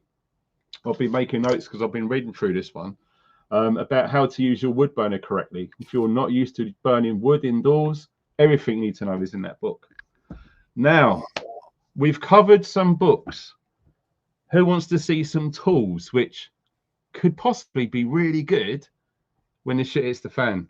Hold on. Before you pull those out, have you ever showed these weapons on your own channel? Yes. Yeah. Okay. So there's no issue with that. Not all of them. There was one video I showed with a friend of mine way back, and I think I showed about 10 of my collection of blades. Well, look, I don't have a problem with blades. There's no restrictions on blades and those bladed tools and like that. But you do know in the YouTube settings, if you show any type of firearms, you have to go notify those settings, and it puts your video into a whole nother hierarchy of censorship. Yeah. Oh, yeah, for sure. I mean, the police, like I said, have been from my property. They went through all of my knives. They took 4, which they deemed to be illegal. Because there was no charges, I couldn't sue them because they've got that on me. If I attempted to sue them, they'll say, okay, we're going to do you for possession of 4 offensive weapons, how they would call it. So that's how that's been left. But so why are the weapons illegal in the UK? Is it the length of the blade? No, it's also the UK knife laws are insane. Do you know what a push dagger is? Oh yeah, a switchblade. The blade pops out. No, you got like so you got the handle like that, and the blade will come through where the fingers are. So yeah. Okay. You remember that film Platoon? Yes. We love that film. You know when Sergeant Barnes nicks him across the eye with that little. I had that exact one. Wow. And that is illegal in the UK. So I had 2 of those. I had one auto knife where you press a button and the little blade comes out. That was just a cheap little fishing knife I got on holiday for like €5. I'm assuming brass knuckles are illegal in the UK too? Yep. Everything is. Yeah, it's because you're fighting. So the blades coming out of here is illegal. The brass knuckles will be illegal. I get that because if everybody had those, there would be all kinds. The hospitals would be full because everybody's fist fighting. But there's a lot less knife fights than there are fist fights. Oh yeah, for sure. Yeah. So I get it. But you know, they've gone through all of my knives. Everything that I've got here are perfectly legal to own, and they're fine. And you're absolutely right. On YouTube's terms and conditions, anything with firearms without any authorization, you're going to be in deep shit. Yeah, you can go and show the blades, the knives. Blades are cool, man. This one, the original Jungle Master.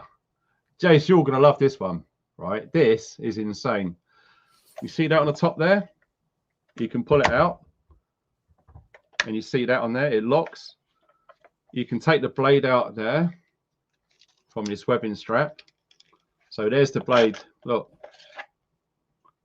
A cool blade. With a Rambo knife. Yeah, proper Rambo blade, dude, with a fighting guard on it too. You can tell by the size of me how big this is. It's not a little tiny toy. And the cool thing is, if you look inside there, you can pull that out like so. And on there, you've got the rubber thing. So the rubber goes on the top. Then you've got a slingshot. You've got a catapult. And then you've got a backup knife inside, which you can, it's got a gut hook on there for skinning, a signal mirror. And it's got survival kit in the handle. That's awesome, dude. Seriously cool. It has a compass. Yeah, it's all in there.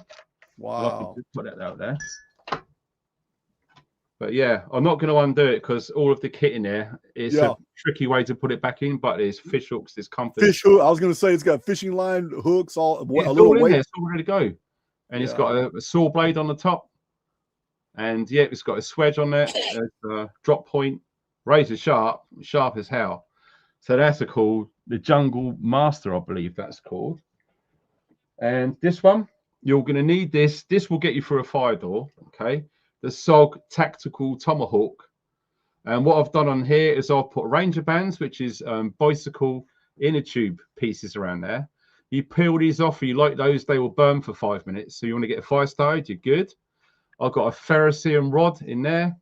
I've got some genuine paracord on there. Yeah. And I've got some gaffer tape underneath there. And I've also got I've got a few thousand feet of paracord. I got huge reels of it. Oh man, you can use it for anything. You certainly can. And inside, if you get the real stuff like this from the army, from parachutes, there's 7 strands inside there. Yeah. So yeah, like this. That is an awesome tool. That will just, well, take your pick. But this one, you can use it like this. You can carve stuff. Yeah. You can bust yourself through doors. This won't break, right? This was massive back in about 2013, something like that. I don't even know if you can still get them anymore. But that's I've got one. You got one. Good man. I've got all kinds of SOG stuff. I got all camping and survival gear. Brilliant. And I also put a hand lanyard on there. You measure that right, and you put your hand over it like that. So if it comes at your hand, it's not going to go off and do something in. So we've got that there. It's about the same weight as a Viking axe. You know, Hollywood, they always show these warriors like Conan the Barbarian. They got these huge swords, these giant battle wing axes. Listen, if you had a weapon that big, you die quick. You were better wield it for too long, dude. Yeah, because after the 3rd or 4th swing, you got guys with little bitty weapons that are chopping you apart. Yeah, they're going to turn you into a sieve, bro. A friend of mine, Mike, his name's Weapon Collector on YouTube. He actually made this. He makes them out of all sorts of stuff. But it's really cool. It doesn't weigh anything at all. It doesn't weigh anything. And you can literally, he made that. I think if he was to buy this off of Mike, it would cost you $30. And he made that out of next to nothing. The leather sheath as well. His name's Weapon Collector. Is on YouTube. He does some cool videos. He even made the sheath for it as well. So that sits in there pretty cool.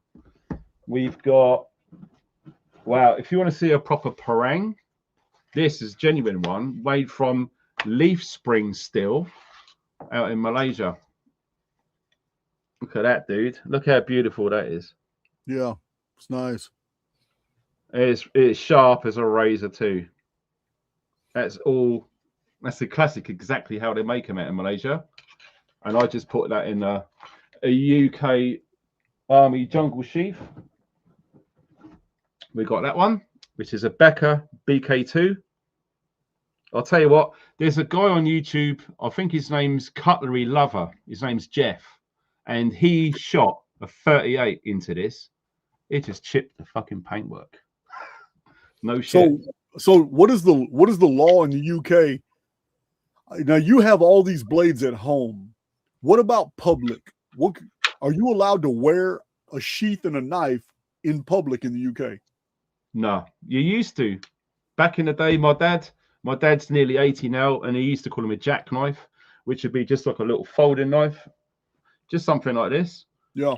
And he said, yeah, you can absolutely carry that anywhere. But nowadays, anything that's got a blade longer than 3 inches and locks, illegal. If you're out in public, let me tell you about Texas. Texas, we don't have those laws. I get on my motorcycle, and right there strapped to my jeans sometimes, I got this huge badass Damascus steel blade with an ornate deal. And I see people in vehicles looking at me like, damn, man, because here I am, t-shirt, tattooed, and I got this huge knife strapped to my thigh.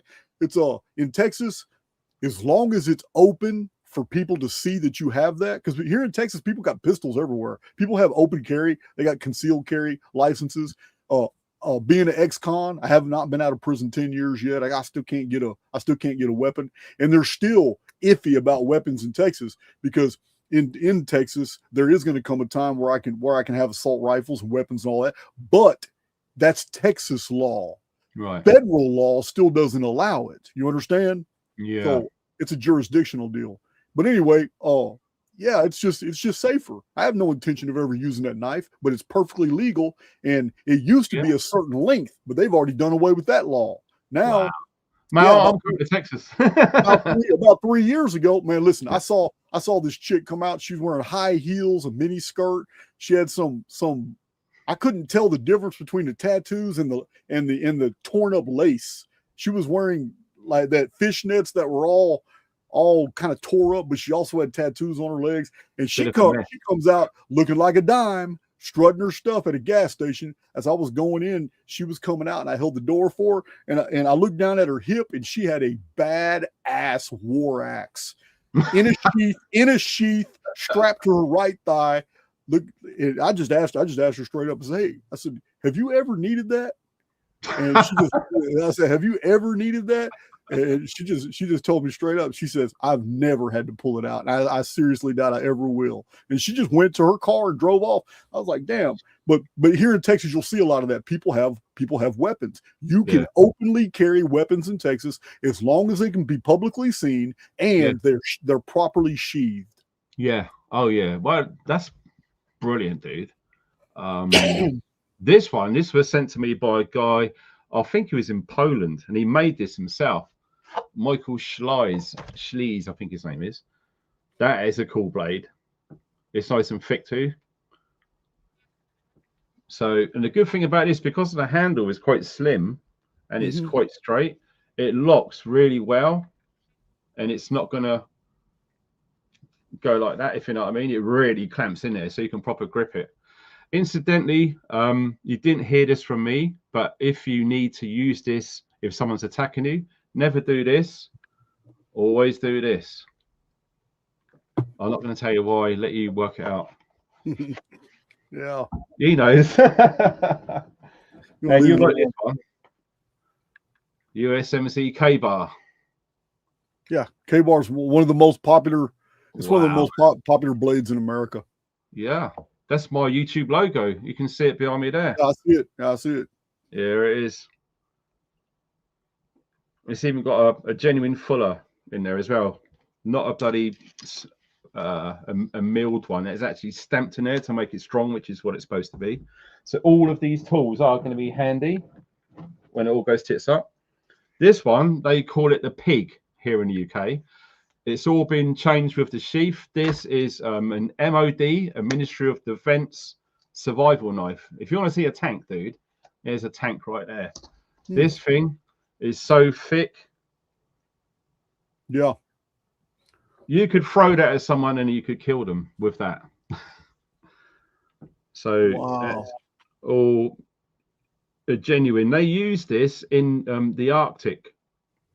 And what they do is, when you see the steel in between the scales there, when it comes, this has been modified, the steel is recessed inside. So when you put your hands on it, your hands don't actually touch the steel and stick, because if you're going to be touching steel at minus 40 C, it's going to stick to you. So they make them extra sized like that. So that's a really cool tool. That will never break, basically. We've got a hell of a lot down here, dude. I'm not kidding you. I didn't even know you were going to do this. Right? I've got some nice antiques and some modern ones too. I could have done a show and tell too. Well, we'll go through them one day, dude. We'll do another one just on tools for the job. But that one is by a company, one of my favorite companies in the US. I'm scared to ask what the job is. Tools for the job. By Tops Knives. Tops are awesome. I love Tops Knives. That is a really shit top, razor sharp. It's got divots in the handle there, so you can do a bow drill. So you can put that on there, and you can do your fire starting with it. You got. You say it's top TOPS. Say what? You say TOPS tops? Yeah, TOPS Tops. For 3 years. For 3 years, when I smoked Tops and Bugler cigarettes. Oh, there you go. That's why.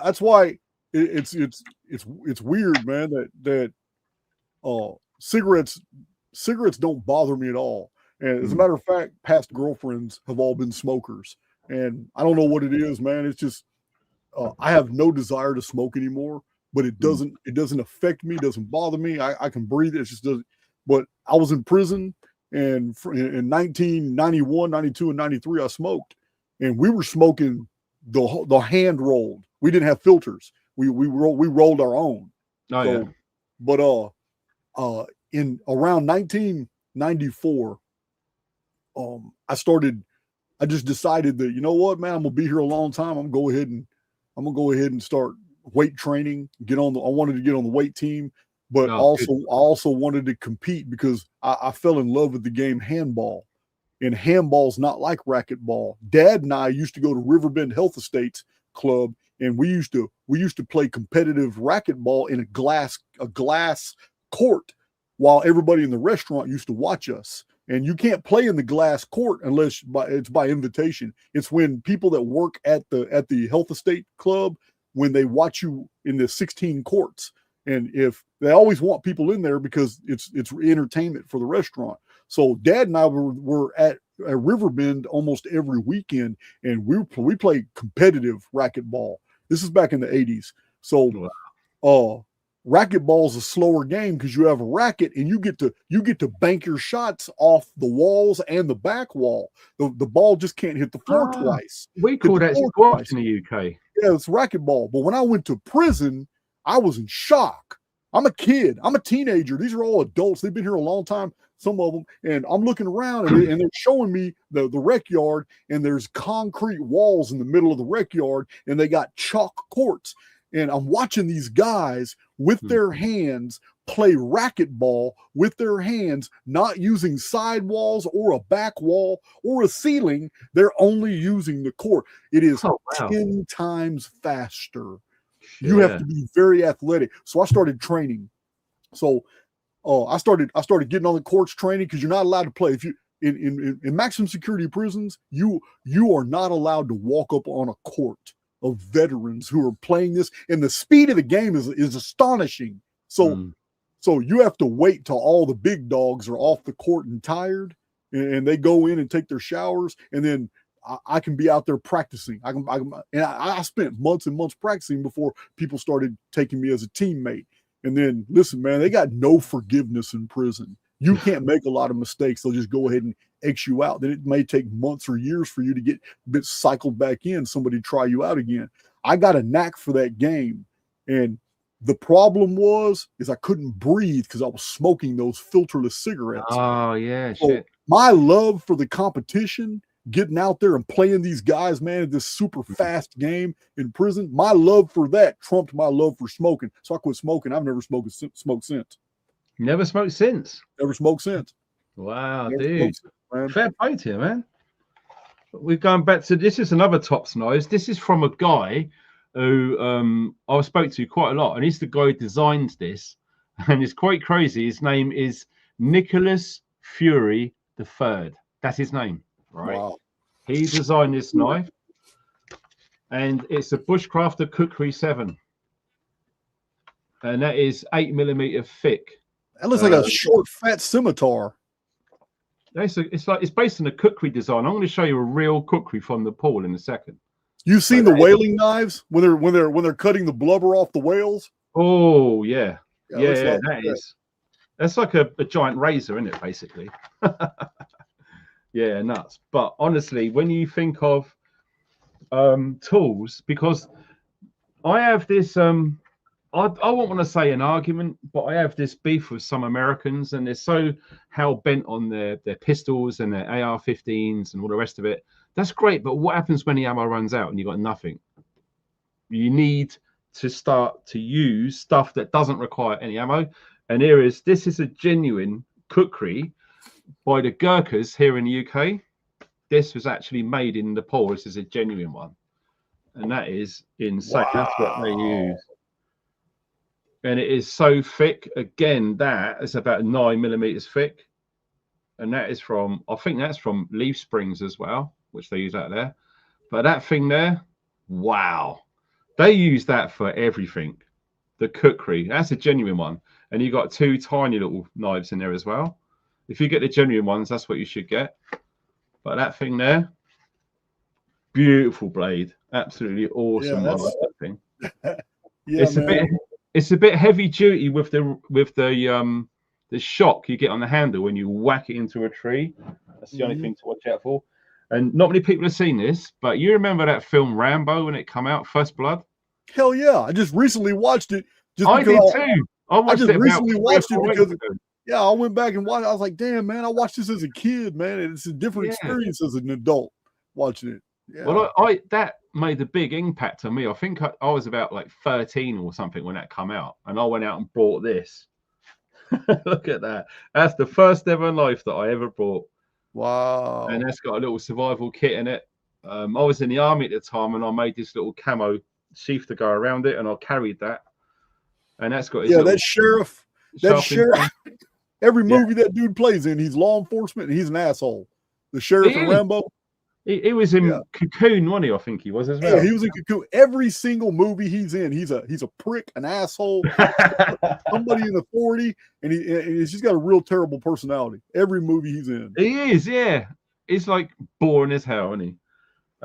This, when I was in the army years ago, I ended up getting myself a jungle machete. And I got a friend of mine, Scott, Wessex Blades. He's got his own YouTube channel, Wessex Blades, and I got him to make me this sheath. And I said, I want something cool, dude. And what he's done is he's put on the back, he's put a smaller knife, which he made in there. And in there's got a file. And in there is a ferro rod. And you can unclip the ferro rod and it pulls out. Yeah. So that goes inside the sheath. Got your little fire maker. Yeah, it's all in there. But the actual machete itself, this is called a Golok or a Golok. Look at this. You like this, Jace? Wow. That's such a almost like a butcher knife. And you can see the crow's foot on there, the little arrow. That's genuine military issue here in the UK. That actual one was one that I went through a sapling, and that razor sharp went straight into my leg. Opened my leg up like crazy. So I've got a love-hate relationship with this blade. So there's that one. Well, you're getting there. Essie, you've heard of Essie. I think it's the SE6. But this one's quite unusual because it's double-bladed on the top as well. Oh, yeah. So that's a real cool tool, actually. That is quite a strong little knife. Like I say, tools like these are going to be needed when it all goes tits up because it doesn't require any ammunition. Yeah. It doesn't require that much skill. There are interesting projections that have been done showing like 2 weeks into a total systemic collapse. Yeah. There are no more bullets because in a total systemic collapse, it takes about 48 to 72 hours for the riffraff to come out and realize shit's not returning to normal. So your street gang, street thugs, and then independents are all around like, oh, wait a minute. We haven't heard sirens. There ain't no cops. It's an information blackout. There's nobody protecting these people. It'll take 48 to this is I read all this in government reports. And I've even talked about them on my channel before, that it takes 48 to 72 hours for the real violence to start. I agree. And it's the 7-day period after that little tipping point. It may take 2 days, 3 days, or 4 days, but once all the local riffraff realize that there's no police or EMS coming to anybody's rescue, that's when the victimization starts. That's when they start as groups kickdooring houses, going in, doing home invasions and all this stuff. So in the government scenarios, they say that it takes 48 to 72 hours for it to start kicking off. And once it starts kicking off, in that 7 days, about 90% of resources and munitions will be used in that violence. Meaning, in that 7 days, all the stores will be empty. They'll all be raided. All the stuff will now be in private collections in people's homes. And then the violence continues when people realize, damn, all that food from that store was taken to that house right there. So people converge on that house. And then all the bullets 90% of all the munitions for all guns get used in that 7 days because all the riffraffs fighting each other and trying to get control. They literally kill each other. Yeah. They literally wipe each other out. Stay the hell away, dude. Yeah, man, you got to stay away from from. You got to stay away from the big cities. Is what you have to do. Oh yeah, that's as soon as I could. I just moved right out in the middle of nowhere. I got a really good friend of mine, Dale. He actually made this. Is one, in my opinion, is one of the top custom knife makers here in the UK.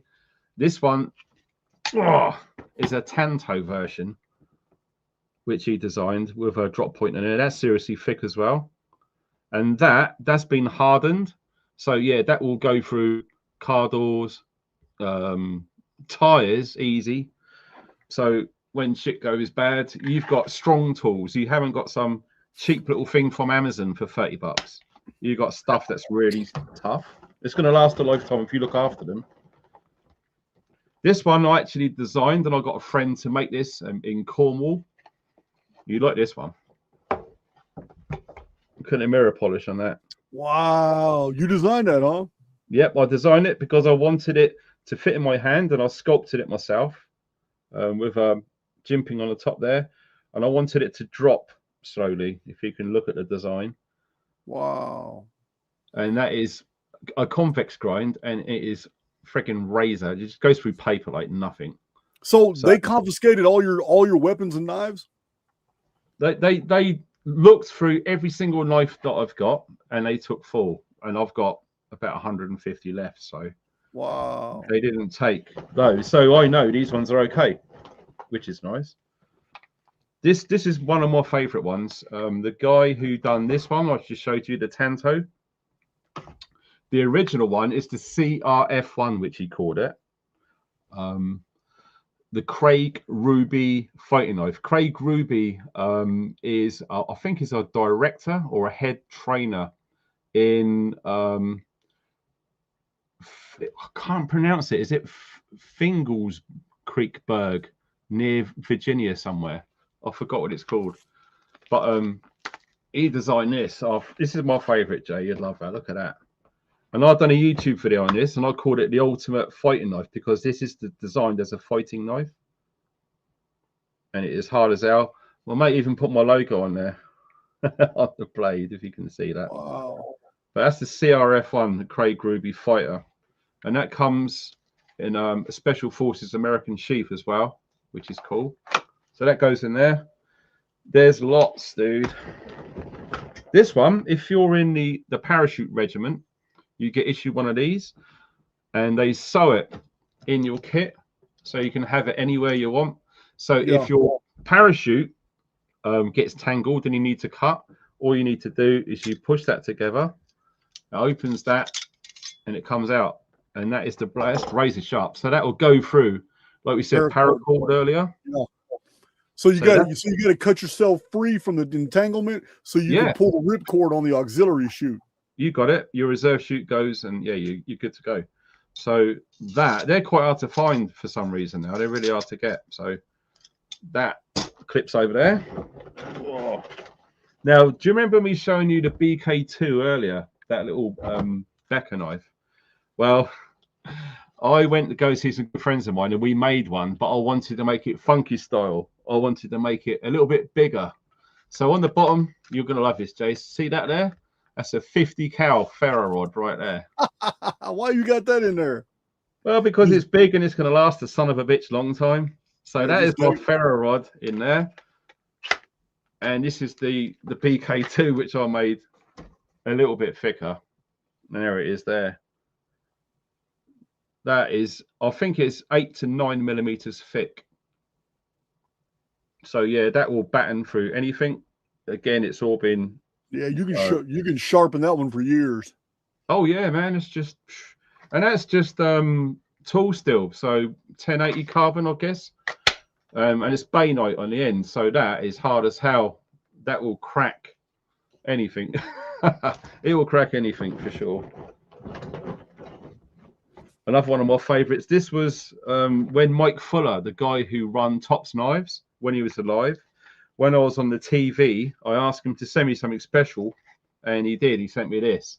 Yeah, this is one of my all-time favorite knives. Now, I've said that before, but this is always going to be in my top 10 no matter what. You ready for this?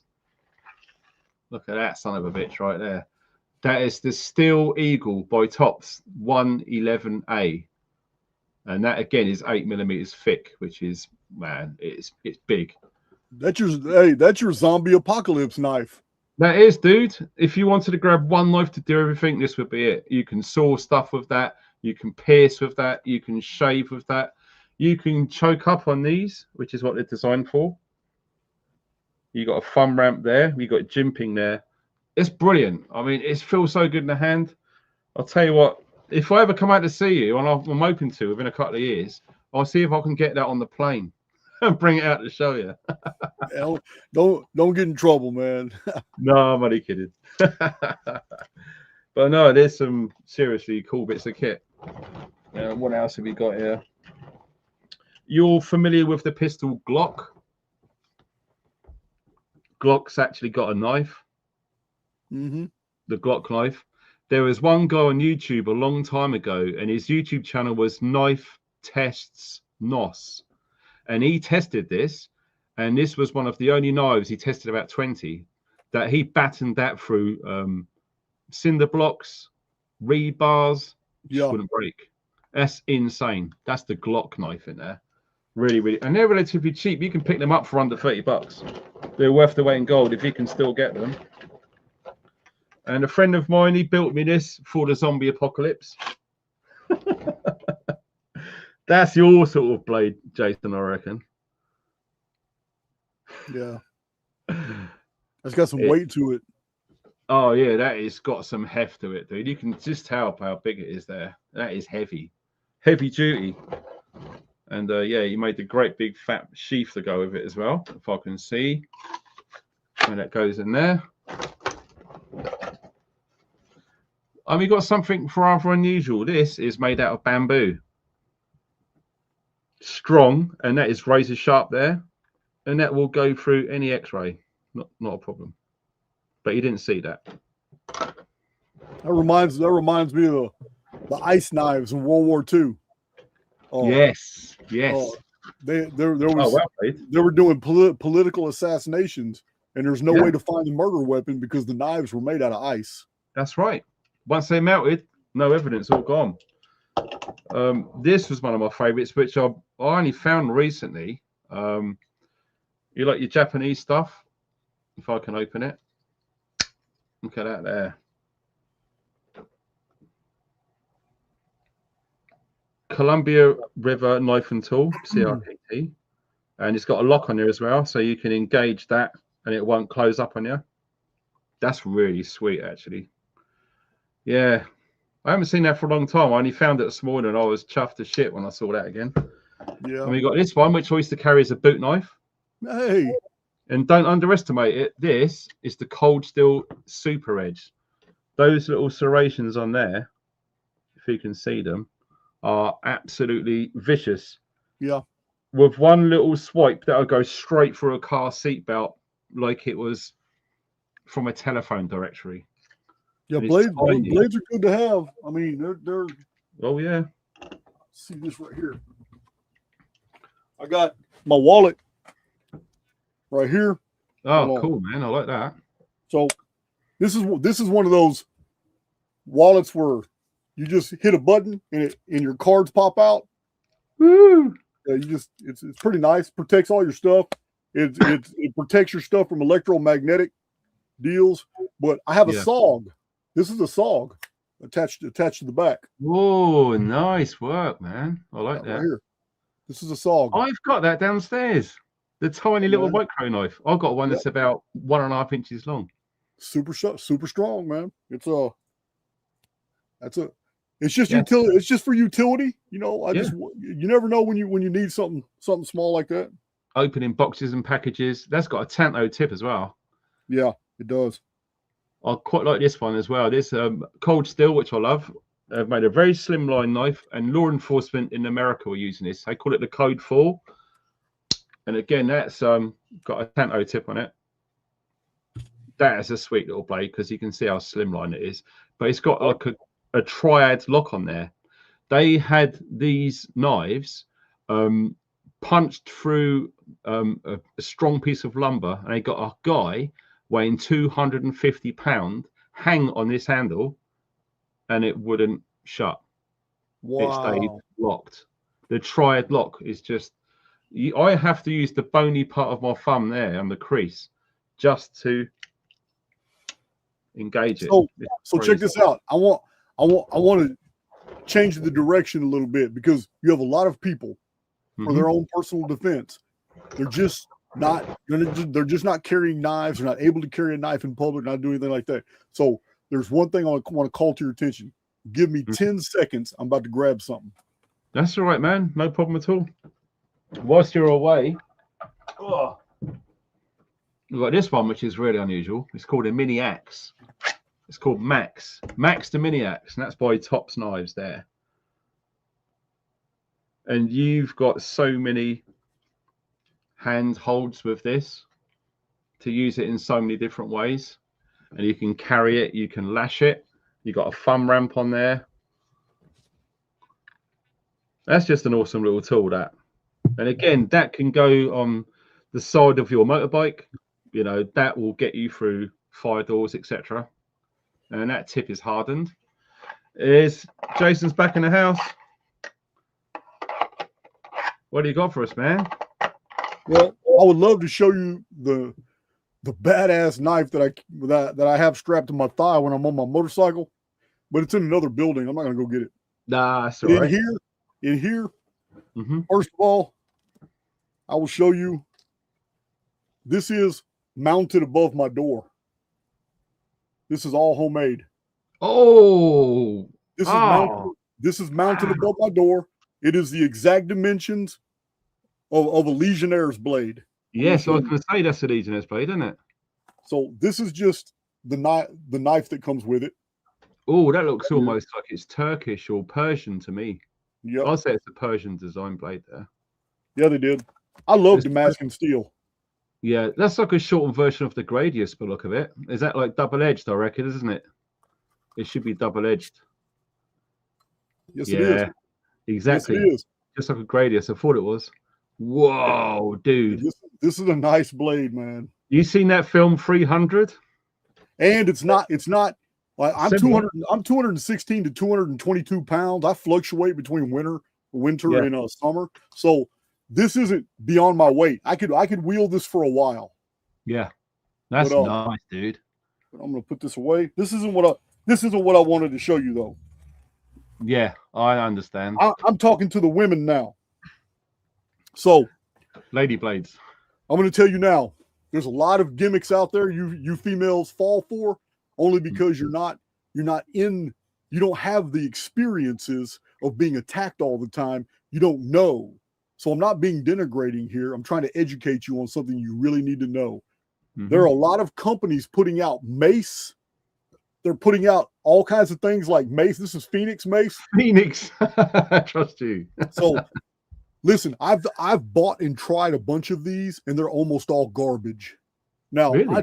It's not because I've built up an immunity, and I have. I've been on prison buses where they gas the shit out of us, and everybody's got mucus coming out. We're all chained to each other. It's miserable.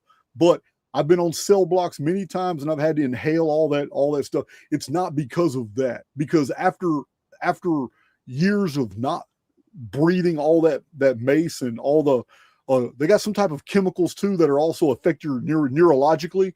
So it's not because of that I'm just saying these suck. They market them and they hope females will buy them and carry them in their purses and all that stuff. And in a real life situation, I have tested these. They don't really affect me. So if somebody is trying to attack you, that means their adrenaline levels are really high. Yeah. Adrenaline will bypass this bullshit. Pepper sprays and mace are not that effective. The police have some really good stuff. It's mixed with neurological agents. But if you notice on all the police videos on YouTube, it's a direct hit to the face that gets people to back off. Yeah. The ones they manufacture for the public, like these for women to carry in their purses, you're wasting your time if somebody's trying to attack you, because the pressure in here is one good long squeeze. It's a stream, and then it doesn't have the pressure to do another squeeze. You understand? Wow, these suck. I spend whack. a lot of money on practicing and all these things. So it's they're not worth your time. But let me tell you what they teach in Texas. The Montgomery County Sheriff's Department, right here where I live in Montgomery County, in Willis, they have home defense and self-defense courses.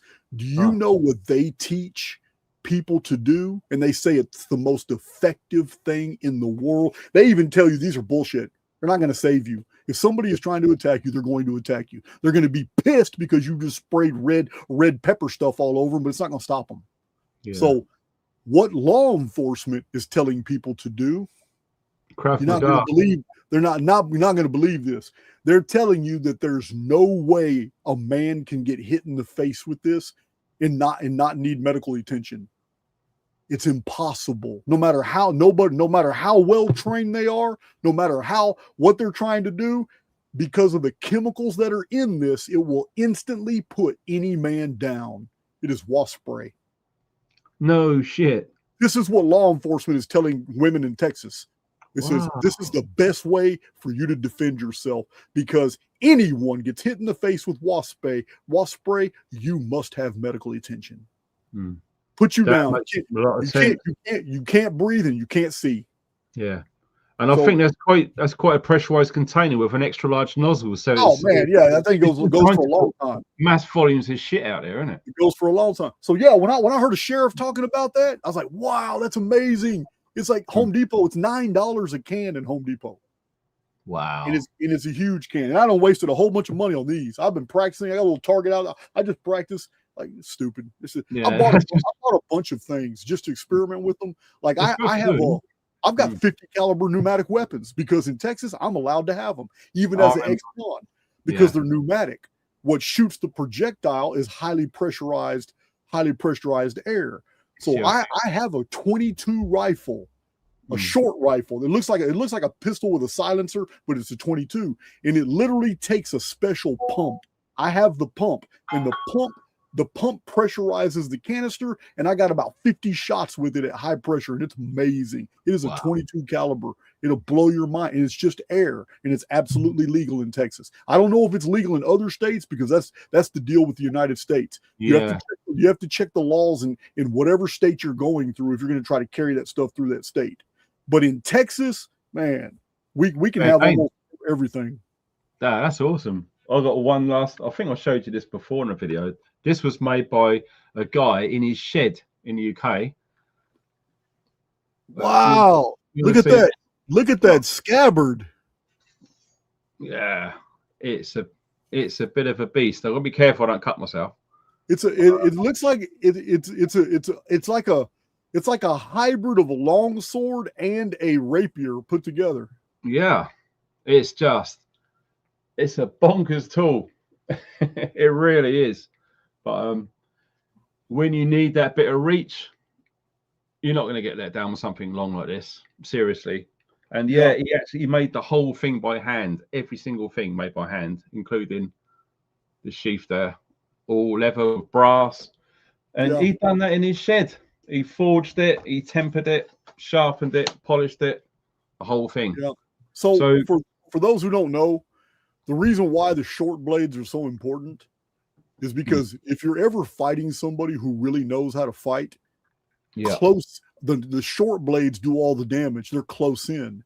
So if you come into contact with somebody who has a long weapon and you have a short blade, it's in your best interest to get as close to that individual as possible, because you don't want to stay at a distance. All the advantage is his. He's got the reach with a long blade. So that's why in a zombie apocalypse type situation, you're going to want that long blade, but you've got to have that short blade right there accessible, because close fighting is how most people in warfare and that one there, that little one. Yeah, any type of situation, it's the close-in fighting weapons that actually save your life. Yeah, exactly. These little things here, like, they totally are, because it's almost like, when you see some of the old films in the US, they've got their primary firearm and they've got their backup firearm. It should be a little snub 38 put somewhere. Always have a backup, even a backup with a boot knife as well. So, you lose one, you go on to the next one, that gets dropped, blood in the hand, you got nothing left, but you got that that will do the job if you know what you're doing. Yep. But at the end of the day, it's not going to be everything's gone bad. Let's call the police and they're going to come around instantly and help. It's not going to happen. They're humans too. Yeah, the What police, EMS, FBI, marshals, police, state troopers, they're human too. And if a true systemic collapse happened for any reason, they're going to want to protect their own first. I know this to be true. There was a guy, I'm not going to mention his name. He was in the police. And when I spoke to him, man to man, away from everyone else, and I posed the same question. I said, if and when shit gets real, what's your take on what the police will do?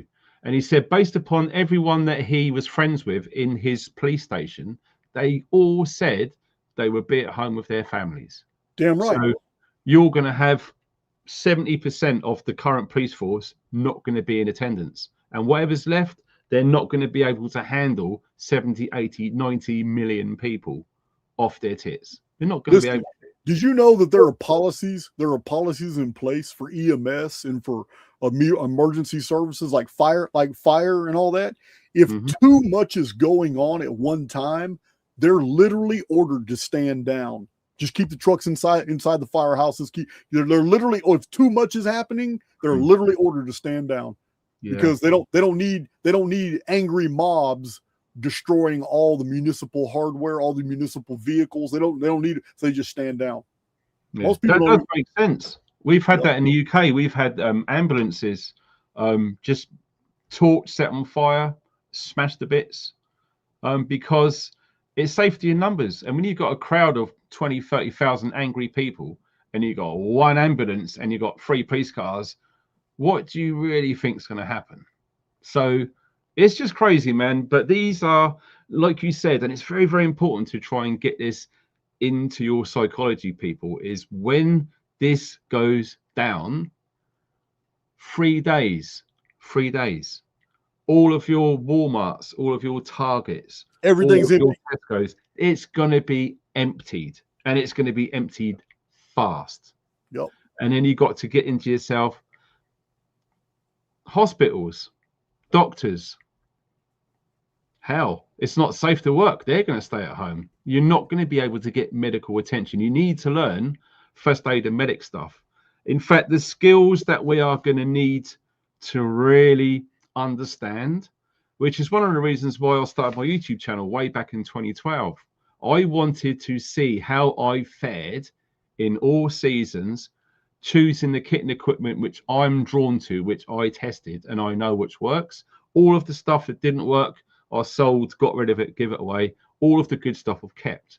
Now we need to start practicing firelighting skills outside in all 4 seasons, okay? Most people can probably do it easy in the summertime when it's warm and it's dry. You want to try lighting a fire with natural materials in the pissing wind and the rain and the mud where everything's saturated. It's not easy, but you keep practicing, you keep trying, you keep watching videos, you keep educating yourself. Eventually you will get it. Then you own that skill. But don't forget it. Every now and again, you got to check up and make sure you still got it.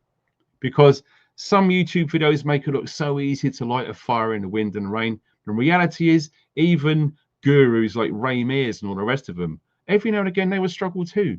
And it's okay. It's not the fake BS social media world. This is real life. And all of these things I've gone through, there's natural and man-made materials to light fires. You know, there's a crazy thing. I remember doing a video, bloody hell, back in about 2013. Hey, Jay, you remember those cell phones where you can take the batteries out back in the day? Those are the only kinds I had in prison. I got caught 4 times. They even gave me a 7-year sentence stacked on the sentence I was already doing when I got caught the 4th time. Shit. I remember taking the battery out of one of these phones, getting some steel wool, very, very fine, like 00 grade, which you can polish metal with. And all you got to do is just touch the 2 terminals and that, it will heat up. You put that near anything flammable, you got fire. So you could start a fire with a mobile phone back in the day. But we all know why they put the batteries inside, but you can't take them out now. And that's another story for another day. Practice survival skills, all sorts of survival skills. Look into how to build shelter, Concentrating how you're going to make water safe to drink. Because I'll tell you this, guys, I filtered some water. I didn't do a good job. I don't mind putting my hands up. It screwed me. I was fine for 3 days. Day 4, man, I had the shits. I contracted a disease called Giardia, which when they took a sample of my waste, shall we say, they said to me, have you been abroad? Because you only get this in tropical countries. No, I've got it here in the UK in a muddy pond, which I didn't filter correctly. And it put me on my ass for 6 weeks. The only thing that helped was antibiotics. The only thing that helps, right? So that was really bad. I lost almost half my body weight just by drinking dodgy water. So you really need to make sure you clean your water. Learn to grow your own food. Jace does it. I do it. Lots of you guys do it. It's great. We need to up our game. So we're talking seeds, keeping them fresh, keeping them cold, freezing them, keeping them safe, saving your seeds. When I had the allotment years ago, back in 2010, I would have like 10 plants in a row. The one on the end, I just left. Let it go to seed. And when the seeds are ready, you dry them. You got like thousands of seeds, which you can barter, swap, sell, grow, reuse. It's the way to go, because you're not going to be able to go to a shop and buy seeds when it's all gone to shit. And good luck trying to find some. You start getting your own organic heirloom ones, none of that GMO shit, the real stuff which aren't going to hurt you. Okay. Hunting, trapping, livestock. Absolutely look into that. Security, self-defense. I mean, Jason touched on it earlier about all of the traps that they used to use way back in Vietnam, or the punji traps and the stick traps. They will be needed at some point. If you've got a community, you've got your area, you're securing it with firearms, with your knives, your crossbows. To make it easier on yourself, put traps out there, dig ditches, put spikes in there. You're going to need to. CCTV, you want to do it hardwired. No internet, no Wi-Fi. It can be hacked, compromised. Hardwire your CCTV. Yeah, your cameras need to be wired. Those Wi-Fi camera systems suck. Oh, I never get them, man. They're just useless. Communication as well, off grid. Okay, most of us have these smartphones.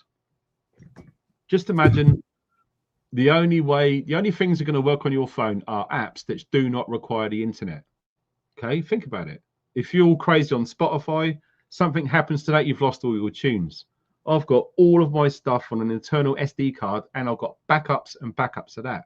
Something happens to the phone, take the card out, find the phone, boom, you've got all your stuff. And listen, I store all my stuff on passports and 4 and 5 terabyte drives, and I export them to friends and family. Yeah, I don't keep everything here because of what happened to you. They come in here. They come in here and say, "Hey, Jason, you need to come move out of the way," and they come take all my man. F it. I still got everything preserved somewhere else. I'm good. Yeah, backups and backups, always worth doing. Absolutely right.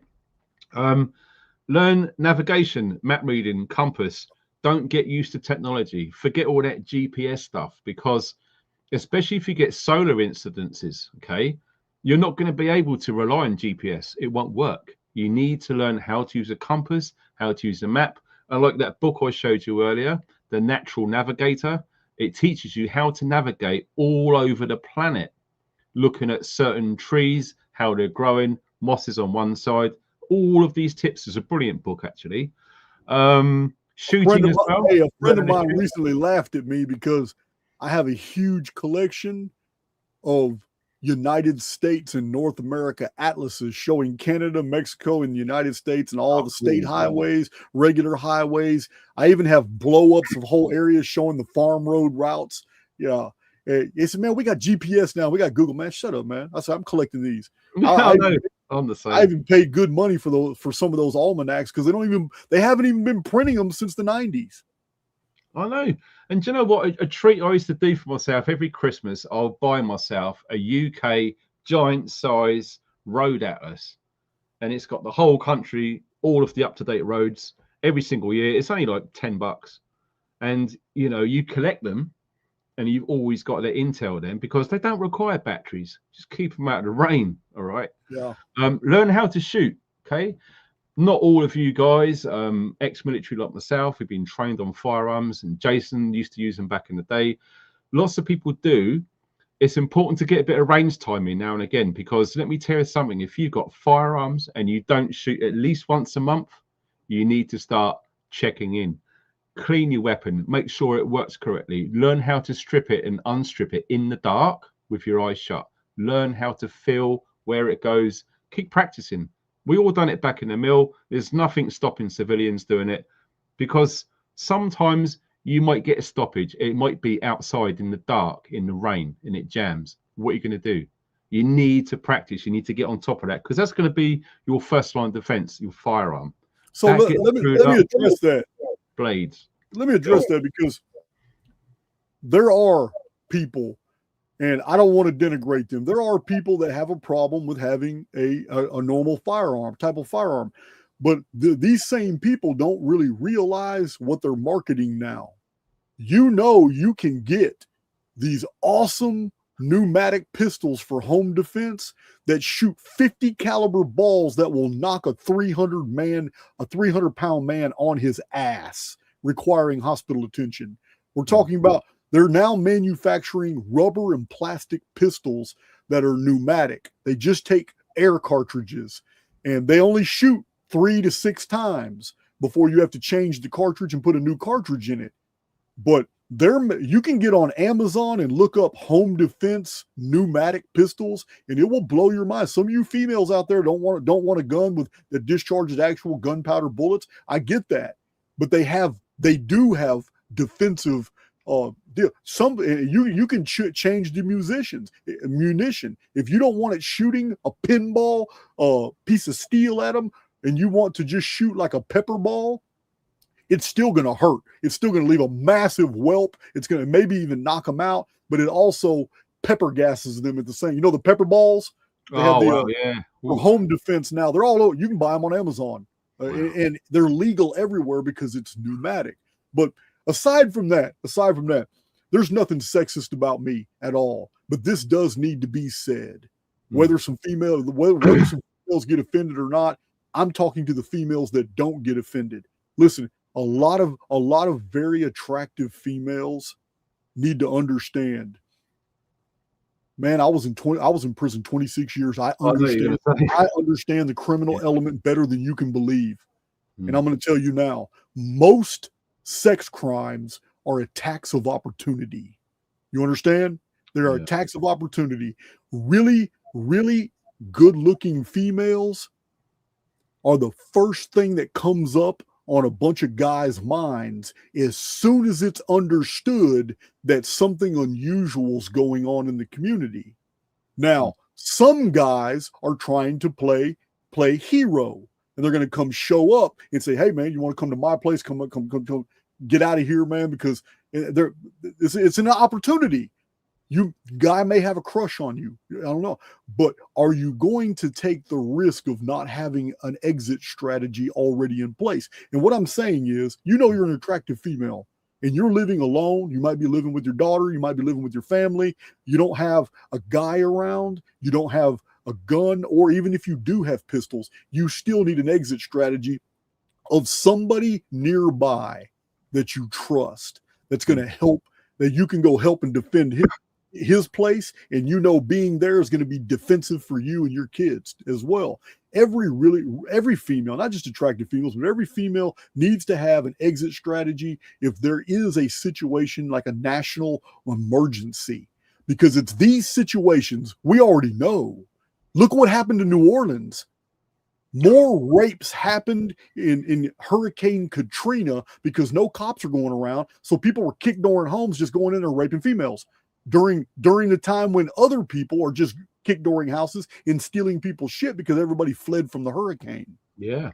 You follow me? So these are attacks of opportunity, and every female really needs to have an exit strategy of somewhere they can go safe, that they know I can shack up here for a while, because all kinds of crazy local guys that have been seeing me at the bar, seeing me at the store, everybody knows I'm that attractive female that lives out there in the forest a little bit on the edge of town, and said, listen, you think that you are not noticed in society. I'm telling you now, You are noticed. You've been noticed by many people. And the only reason that they haven't come out there and kicked your door in is because of law enforcement. Yeah. But once law enforcement is removed from the equation, changes the whole scenario. So I just wanted to throw that out there. Yeah. Every female needs an exit strategy, a place that they can fall back to with people they trust. That's a real good point. I'm glad you made that, mate, because yeah, we've got everyone in the house, and you know, you could look further into that, past all of that, and you know, if you're a really like drop dead gorgeous supermodel looking female with makeup and all the rest of it, my advice would be pretty yourself. Don't go out there when everything's going crazy looking amazingly whatever. Okay, pretty yourself. Do you remember that film, an old Japanese film, The Seven Samurai? Yes.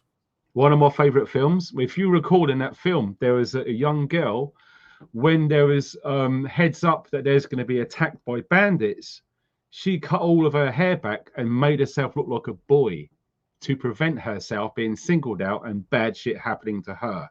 We need to really look at things like this because, like Jason said, if you've got nowhere to run, no backup, nowhere to go, no one to trust, you're on your own, and you're making it worse for yourself, attracting all of that attention, which is not going to be what you need. You want to take all the makeup off, throw the freaking high heels and short skirt and all that ridiculous crap away, and just blend in. Go grey, don't draw attention to yourself.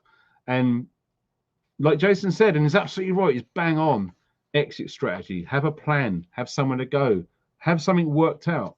You're going to need it, totally. And other things, you know, to look into about what to get or what to look into, because this stuff is coming. It's just a matter of time, okay? It's not going to be like a frigging John Wayne film where someone comes on and saves everyone. It ain't going to happen. Like Gil Scott-Heron said, no one's coming to save America. You're not doing it. Jason's not doing it. I'm not doing it. It ain't our jobs, okay? No one's coming. You need to start waking up, turn the freaking BS off the TV, buy yourself time, save yourself some money with that Netflix crap, and put it into useful items, okay? You want to filter and purify your water, okay? Non-perishable food, tins, packets, dried and freeze-dried, canning, tin openers, seeds we talked about, salt, sugar, and spices, okay? If you got salt, sugar, and spice, you can have loads of the same food and you can make it taste different every single time because no one's going to want to eat the same thing over and over again for weeks and weeks and weeks. In fact, a lot of the lads I knew when it was in Helmand province out in Afghanistan, when it was on ration packs, they had the same menu for a month. Imagine eating the same food every single day for a month. Whether you love it or hate it, trust me, at the end of that, you're going to hate it. And if you can mix it up with different spices and things, you're pretty good to go. Medical, so you're going to need to get first aid kits, and you can build from that and go to advanced medical trauma kits. All you need is training, all right, and experience. Once you're trained, test yourself. Go to your friend's house, try some scenarios, see where to put that tourniquet, or the Americans call it tourniquet. Know where to put it on, know when to release it, bleed control. You need to look into these things because a lot of people are going to get shot up. A lot of people are going to have holes poked in them. It could be really grim. So you're going to need to know how to save members of your community. And if you've got a first aider or a doctor or a nurse in your community, great. They're the ones that need to train everyone else. Everyone has a base level knowledge of how to save someone. And one person's got the overall and everything else. Hey, can I answer this real quick? Go. This I don't know who TNS. Yeah, did you have to serve that extra 7-year sentence for your phone possession, Jason? Yes. I paroled my original sentence in 2009. Yes, I had to serve 7 years for a cell phone. That's why I did not get out till 2016. Otherwise, I would have been out in 2009. Wow. Just for having a phone? Just for having a phone. 7 years? They wanted to make an example out of me. You got to understand. I'm aware of your case, dude. That judge at that time was freaking ridiculous. They made an example out of me because I had basically become. It's hard to explain, man.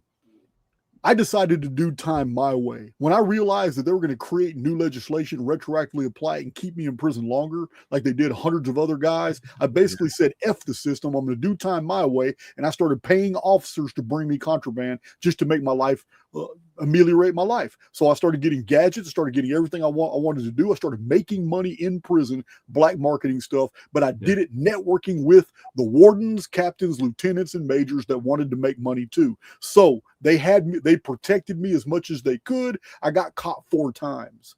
The 4th time they couldn't protect me anymore, but they ended up really liking me because I didn't tell on any of them. I knew all their names. I was a part of the whole network. I made them number one rule: don't grass, man. Yeah, I made them a bunch of money. So I went to maximum security. First thing happened to maximum security. My dad will tell you the story. The day after I went back to maximum security for the 4th time. I'm on close custody. I just got caught with the phone. Now Office of Inspector General is now indicting me. They said they're pressing charges. The county's indicting me. And the day after that, a ranking officer comes and brings me a cell phone out of appreciation for the fact that I didn't tell on none of them. And I called Dad, and Dad's like, boy, you just don't learn, do you? I said, listen, I didn't anticipate being locked up this long. I said, I was supposed to do 90 days boot camp. I said, I don't give a F anymore. I'm doing this my way. So I was deep in my research, deep in reading, and that's all I cared about, and messing with cell phones every once in a while. So yes, they made me do all 7 years, and I got out December 20th, right before Christmas in 2016. They finally let me out in the 7th year of doing that cell phone case.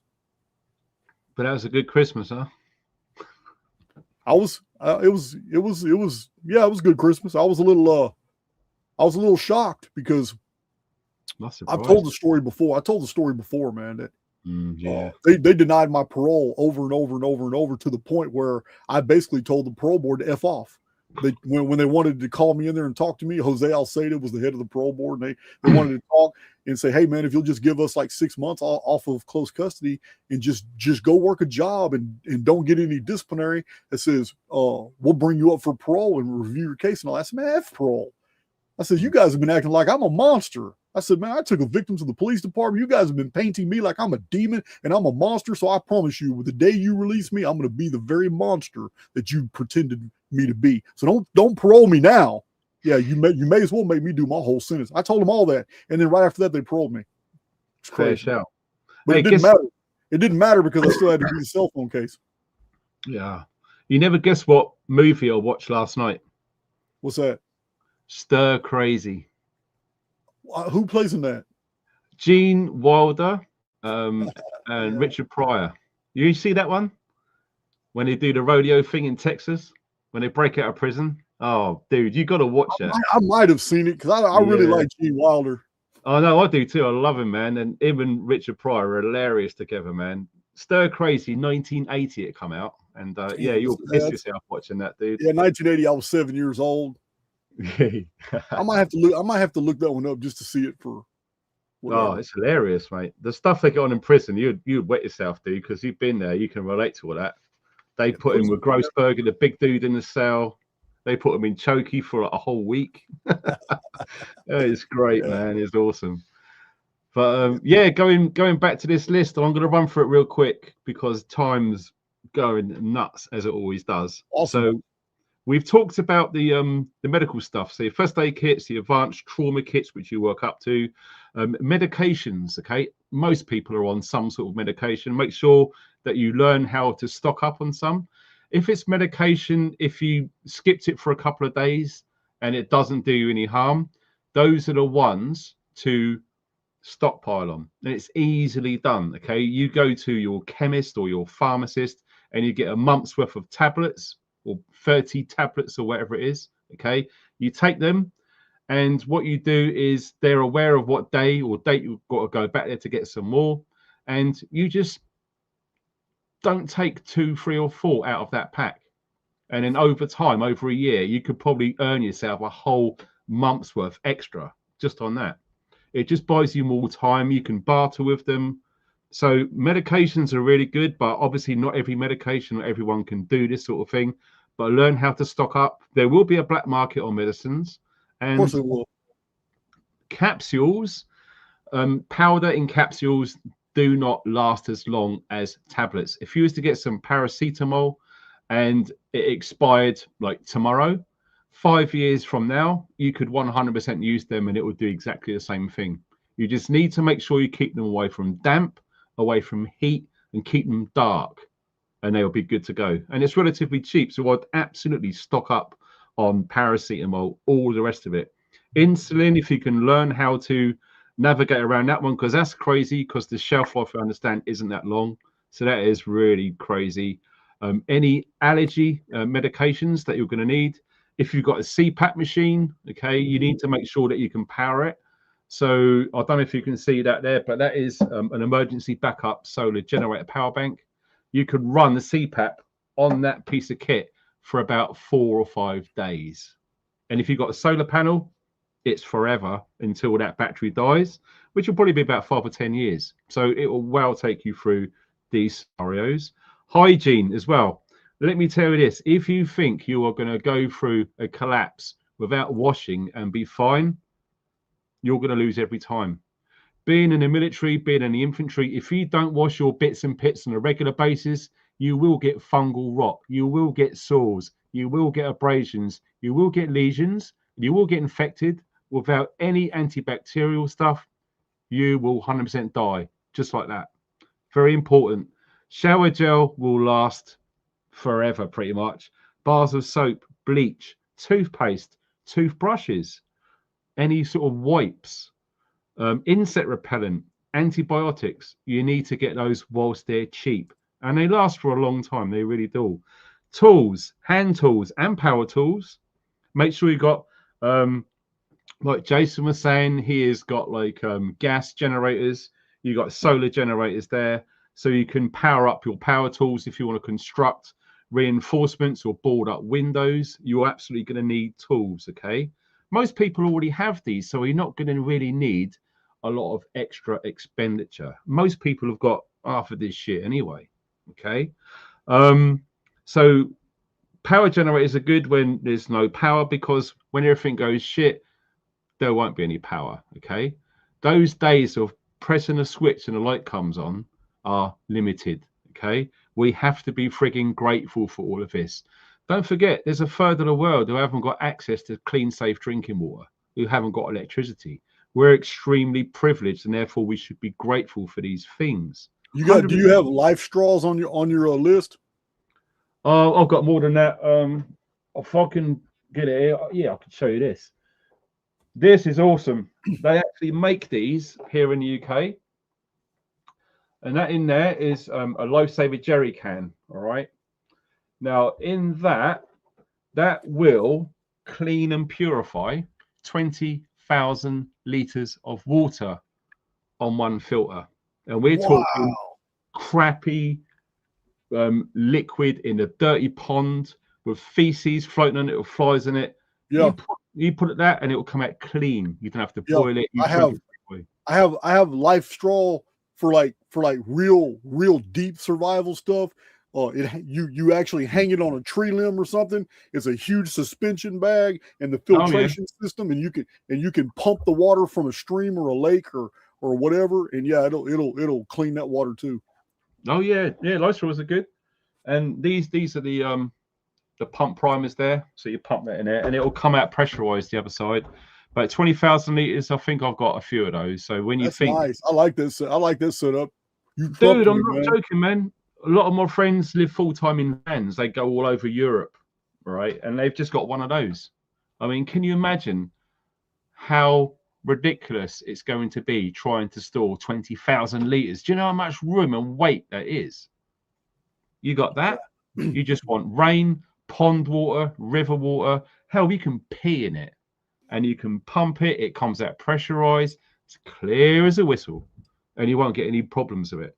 And the beauty of it, because it's made in the UK, you know it's going to be good. It's not going to be some cheap ass shit on Amazon in China, which you're taking a chance with. You've got to be careful, because like I said, I had to learn the hard way. I'll walk the walk. I had that Guardia. And since then, I take cleaning water very freaking seriously. And unless you want to make the same cock up that I did, just go right ahead. It's all good for me.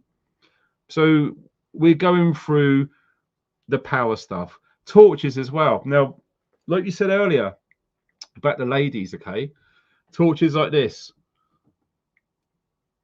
if it will come in clear, it's a Yeah, I see it. tactical torch that has Yeah. got a hardened bezel on the front for self-defense, so you could use that as a coupeton.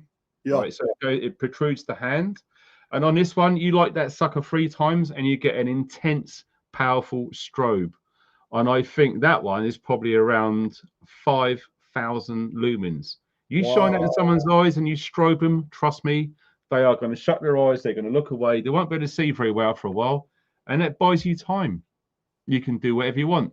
You can nail that sucker, you can run, whatever you want to do. So something as simple as a flashlight, no one gets hurt, they probably get blind, but at the end of the day, if you don't want to stab someone or shoot someone, you can just shine a torch at them. So flashlights, absolutely, you're going to need flashlights. Self-defense tools as well. Take your pick, right? You can literally make a self-defense tool. You can go to the woods, find out a species of really hard tree, cut a branch off, take the bark off of it, put it on the fire, take it off, put it on, take it off, burn it, it will harden it, it will dry it out.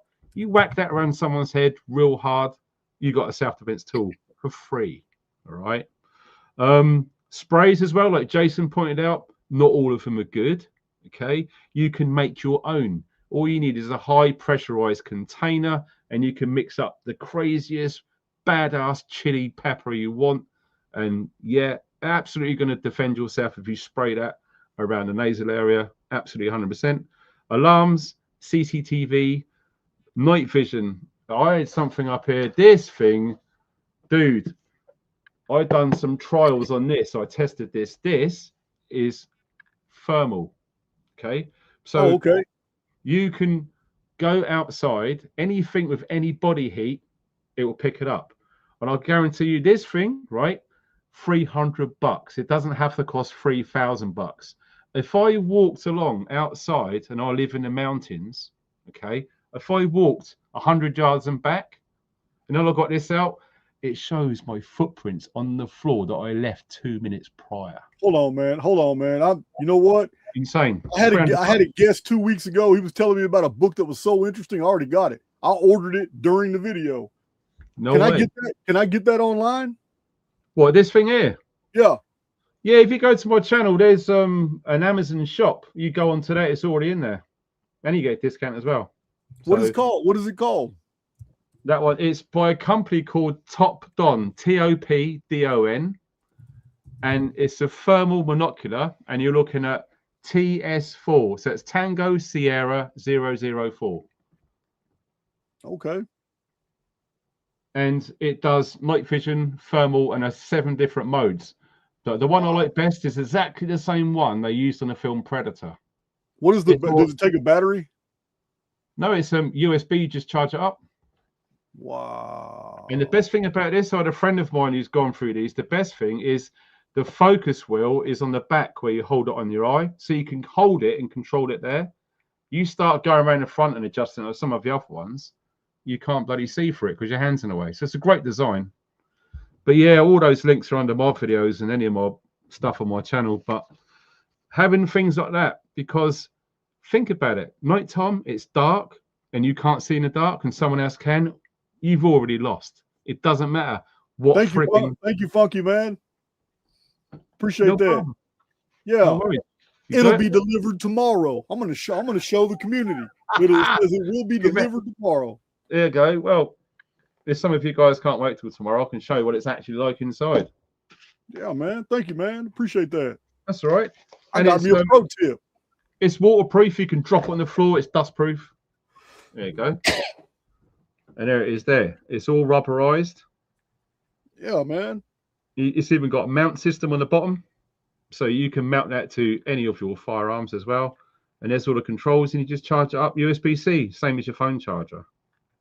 And there's the focus wheel. You can really get it nice and crystal focus in there. So yeah, they're awesome. They really are good. And like I said on loads of my videos, there's no way on this earth I'm going to be recommending anything which is shit. I just won't.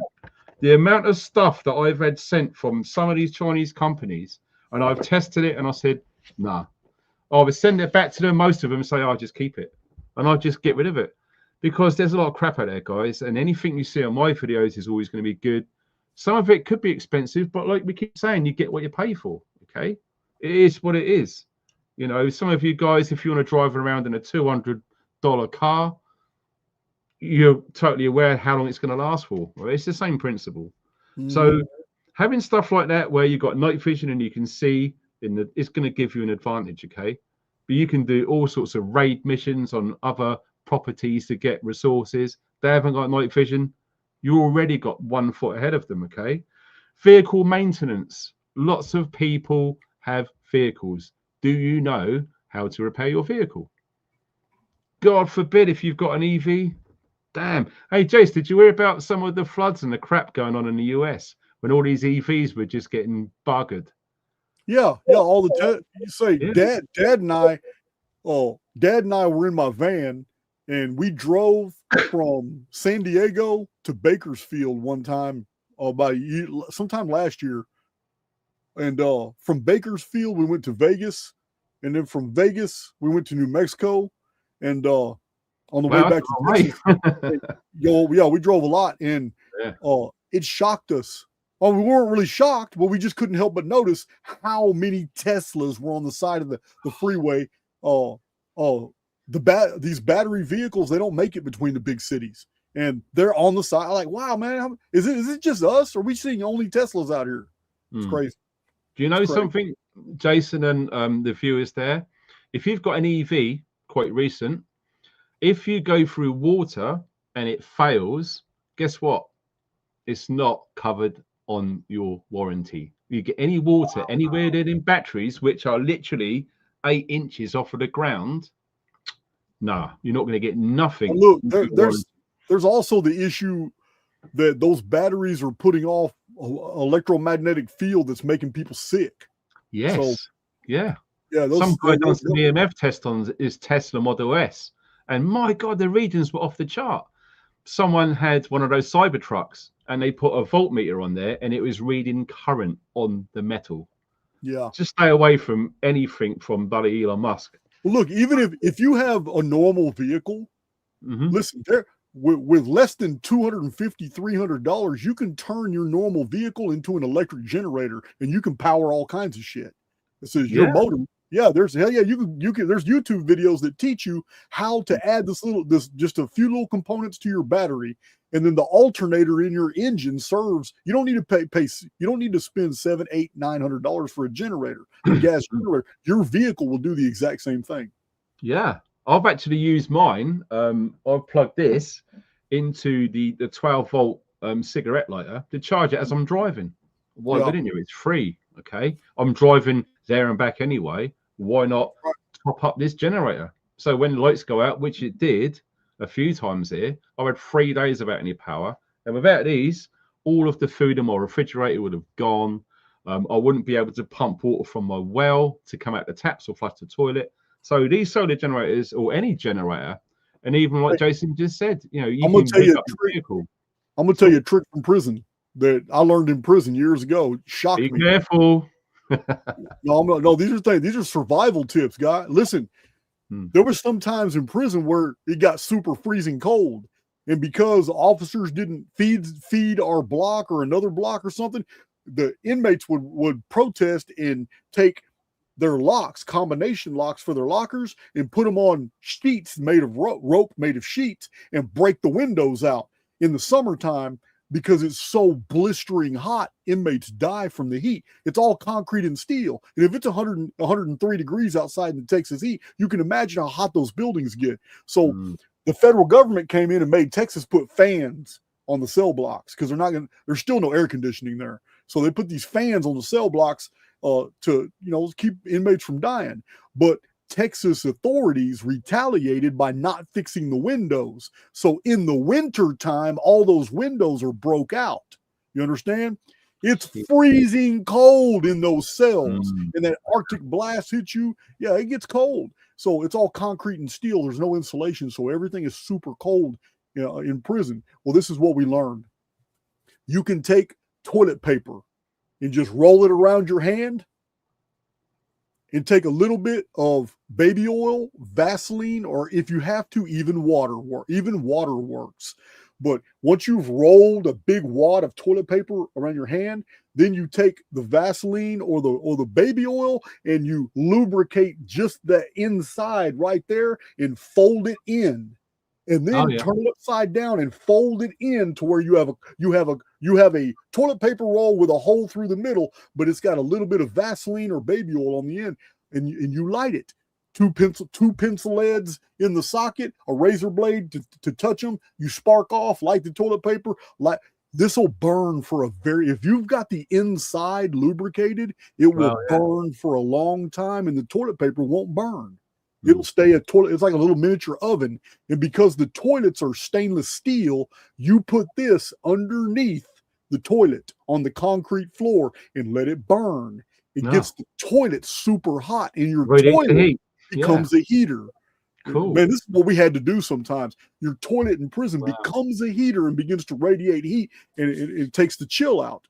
So also, if you want to keep a fire because you don't want to keep we get experts at popping the socket. You can pop the socket and never blow the breakers.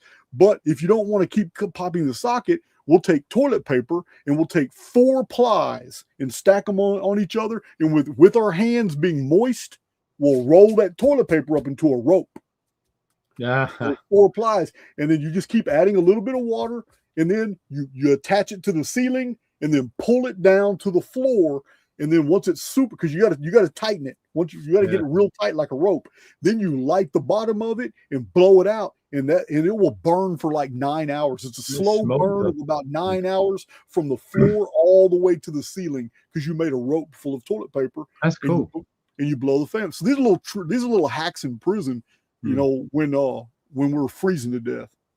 It does. They all make absolutely sense why they all work. Especially that toilet one, because you need the airspace for the middle where it's coated in the accelerant. That's perfect idea. I really like that. And it's similar. We had similar prison things over here. Do you remember the old Wrigley's chewing gum with the sort of silver paper? You can make little cigarette lighters out of them. Exactly. Yeah. You cut a very thin strip and you just attach them to each end of a AA battery. Hold it down. The charger go through. It's thin at the end in the middle. And that will heat up. You can light anything with that. Absolutely.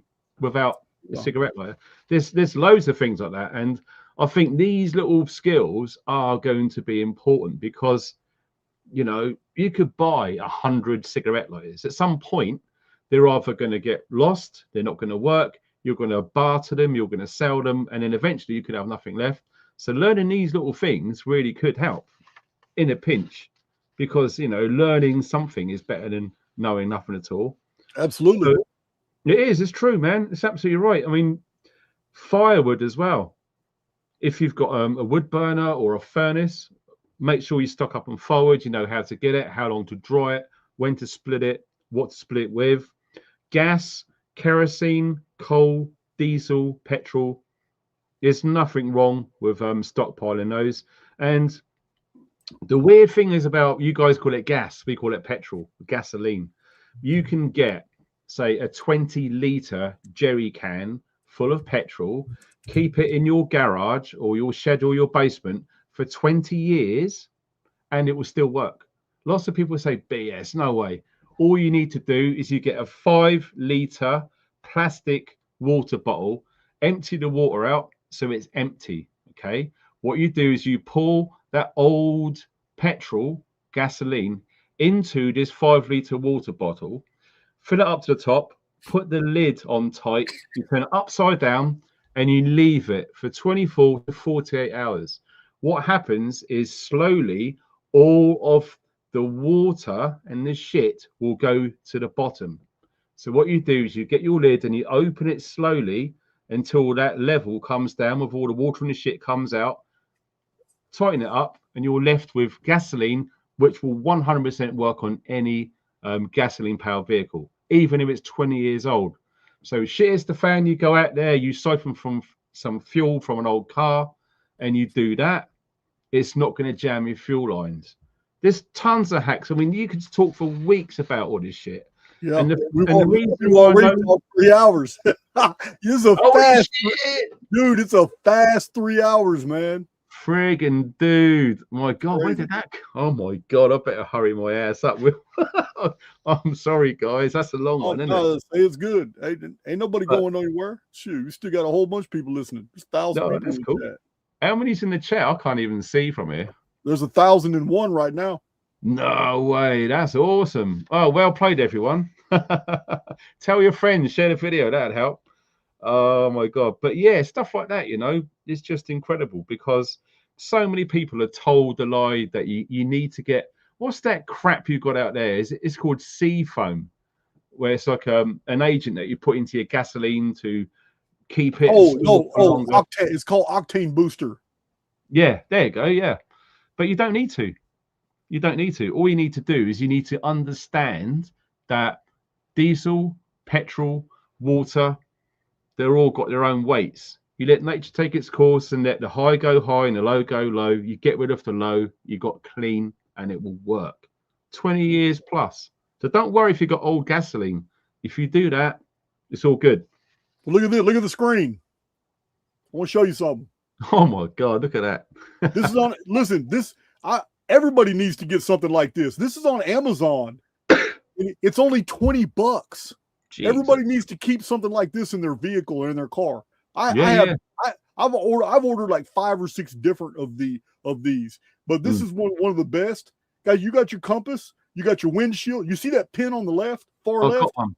Tactical pen. That's for breaking through a windshield. That's got like it's also an ink pen, but that carbide steel tip will go right through a windshield with a little fracture. It fractures glass. And I'll tell you what, guys, I've just got a button here real quick. If you are going to use something to break a window, you always hit the edge or the corner of a window, never in the middle. It'll absorb all the energy. It will bounce. If you're going to break a car window with that, you go right to any corner. Sorry, dude. I had to point that out. Yeah, you're right. You're absolutely right. Damn straight. Yeah, I know, I'm right. I don't know about the UK, but in the United States, all our windshields come manufactured with these little black dots on the perimeter. The little black dots, they're for the window to expand in the heat and all that. It's all you can see them if you look real close on the side on the perimeters of your windshields on your vehicles. You'll see tiny little black dots. And those black dots are there. They actually help the glass expand if your windshield's getting beat the hell up with sunlight and stuff. But it's in that perimeter where the black dots are where it's most vulnerable. If you hit that area, your whole entire windshield will fracture like thousands of little pieces of glass. Yeah, for sure. Yeah, this is only $20 on Amazon. It's got all kinds of stuff in it. Got your survival blanket there. I'll tell you what, even though it's cheap, I'd rather have that than nothing at all. Yeah, absolutely. That's what I'm saying. If you don't want to invest in a lot of stuff, at least you can keep this in your glove compartment. It's designed to fit in your glove compartment here, or in your trunk. But it's got a whole lot of stuff that you're going to wish you had if there's an emergency. Oh my God, yeah. Jesus Christ, dude. I'm not joking. The things in there, you just have to be mindful of its limitations. Don't go hard juice over the top. Look after it, clean it, oil it. Yeah, that would absolutely help. Totally will. Fair play, man. Here he is. And another thing which not many people consider, what about boots, outdoor boots? Okay. Yeah, I've got several pairs. I got like 3 pairs of militarized like hiking boots, man. Listen, you can never stress how important it is. Oh, yeah. Always have clean socks and boots. Yeah, for sure. I've done exactly the same. Over the years, I've been watching videos, what boots are good, which boots are bad. I've taken a punt. I've bought a certain type. Yeah, great.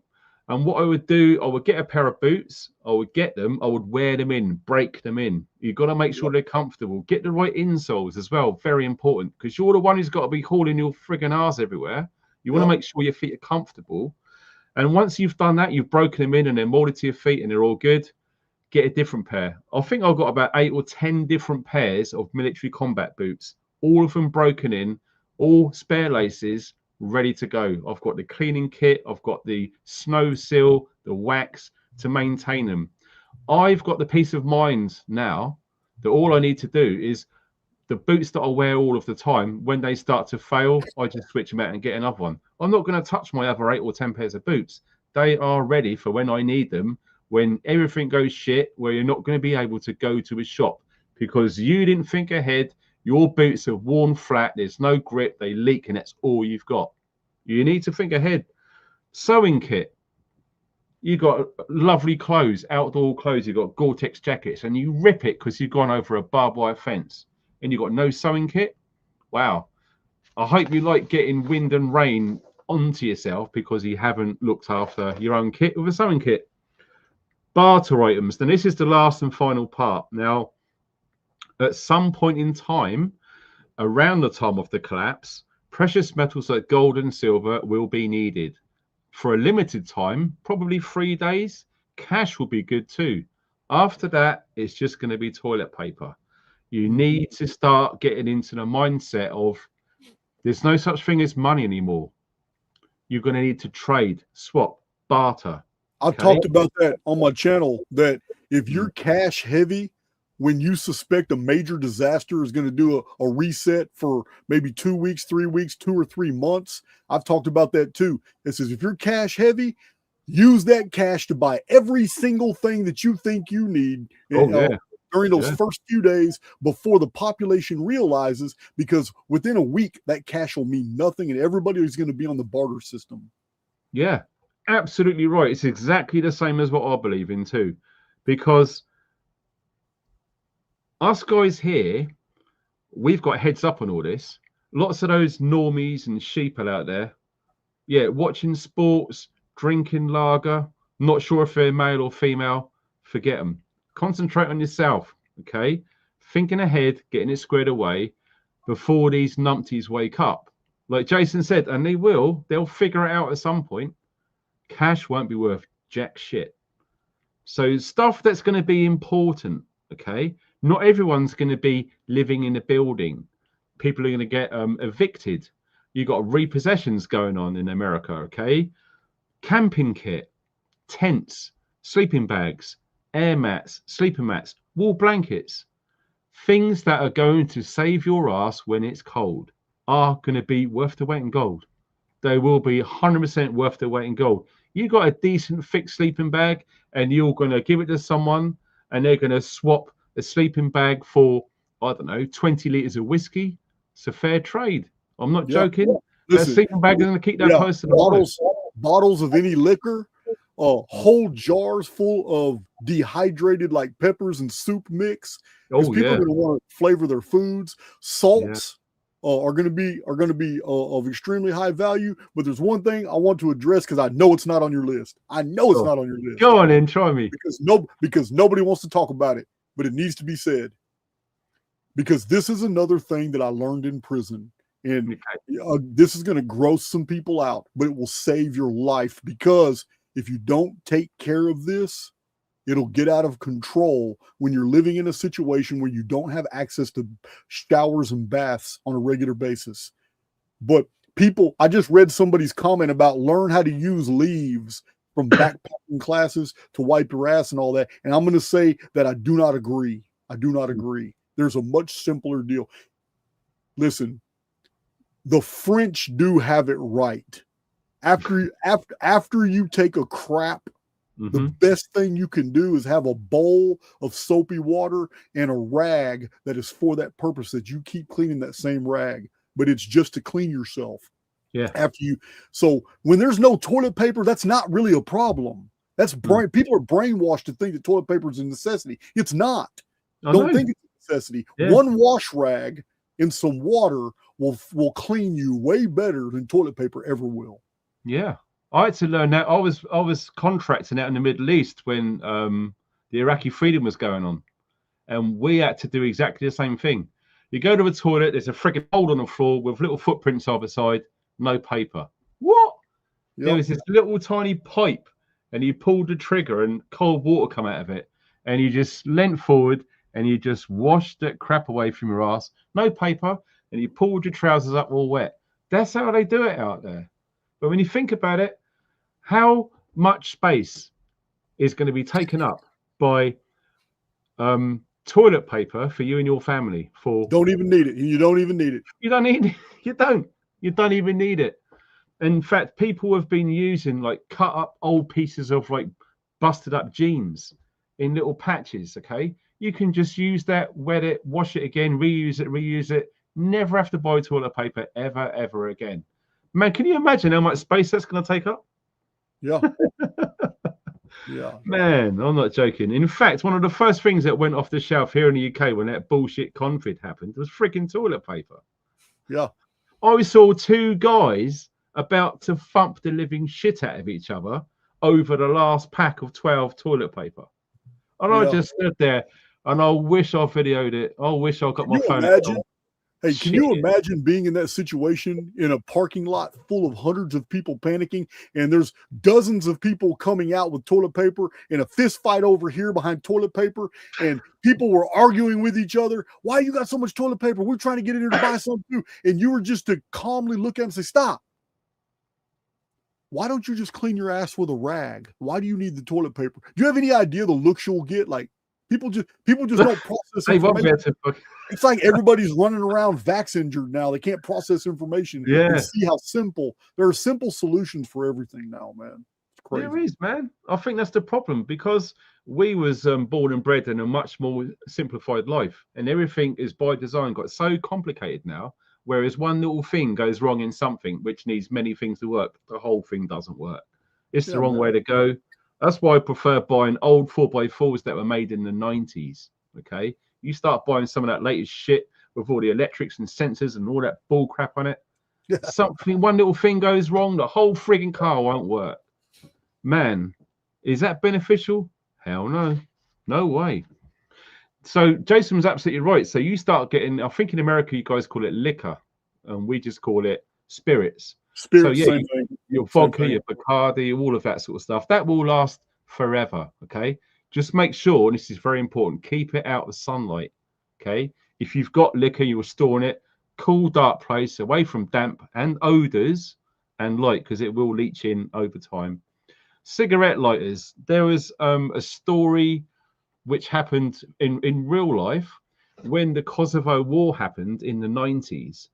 One item which this guy, he had loads of them and he bartered them. They were worth a fortune. And do you know what that was? What? Cigarette lighter. Cigarette lighters were worth their weight in pure gold when everything's gone shit. If you want to start dicking around with a ferro rod and a knife which isn't sharp enough on the edge to get a spark and to find something, you just want a cigarette lighter. You're using less calories, less time, and if you get ones that's reliable, they're good. But here's the thing, this really blew my mind. Watching American prepping videos way back in 2010, I decided to buy some Bic lighters. I stored them for 10 years in a shipping container. And when I took them out of their packets, they would not work. They were smooth. They wouldn't even spark. Useless. So I've gone into looking at different ones. Clipper lighters are very good. There you go. Store matches. These are waterproof matches. They can get wet and they still work. But they also come in a waterproof plastic container that screws down, that has a gasket right here. And the side has a striker for the matches. It comes with striker tape that you can stick onto something else. I have a huge box of these because of what you just said. I ordered I got a lot of these. They're great. I haven't distributed across the property and in my survival stash. But this it's because of what you just said, Funky. It's these lighters. If you hold the lighters to the butane lighters and stuff, for some reason the strikers quit working. They corrode even though you got a full lighter full of butane. It still has the fluid in there, but the striker's not functioning anymore. Yeah, absolutely. And them things are great because you can light it, put it in the water, underwater, take it out, and it will burst into flames again. Yep. These are badass matches. They're cheap too. Yeah. A good make of those is a company called UCO, and they do candle lanterns. They're awesome. And if you got a really good quality striking pad on the side, you're set. You're really good to go with those. They are. And the fact that they've got an O-seal and you can screw it up and you can throw it in the path of the water for a week, you won't get one tiny drop of water in there. They're Look at really that. good. They put this match underwater. Look at Yeah, it that. works. I've got them myself. I've done that in my survival courses. People were amazed. They said, no way, you're going to get a lighter. You're going to put it in the water, underwater, take it out, and it lights up all by itself.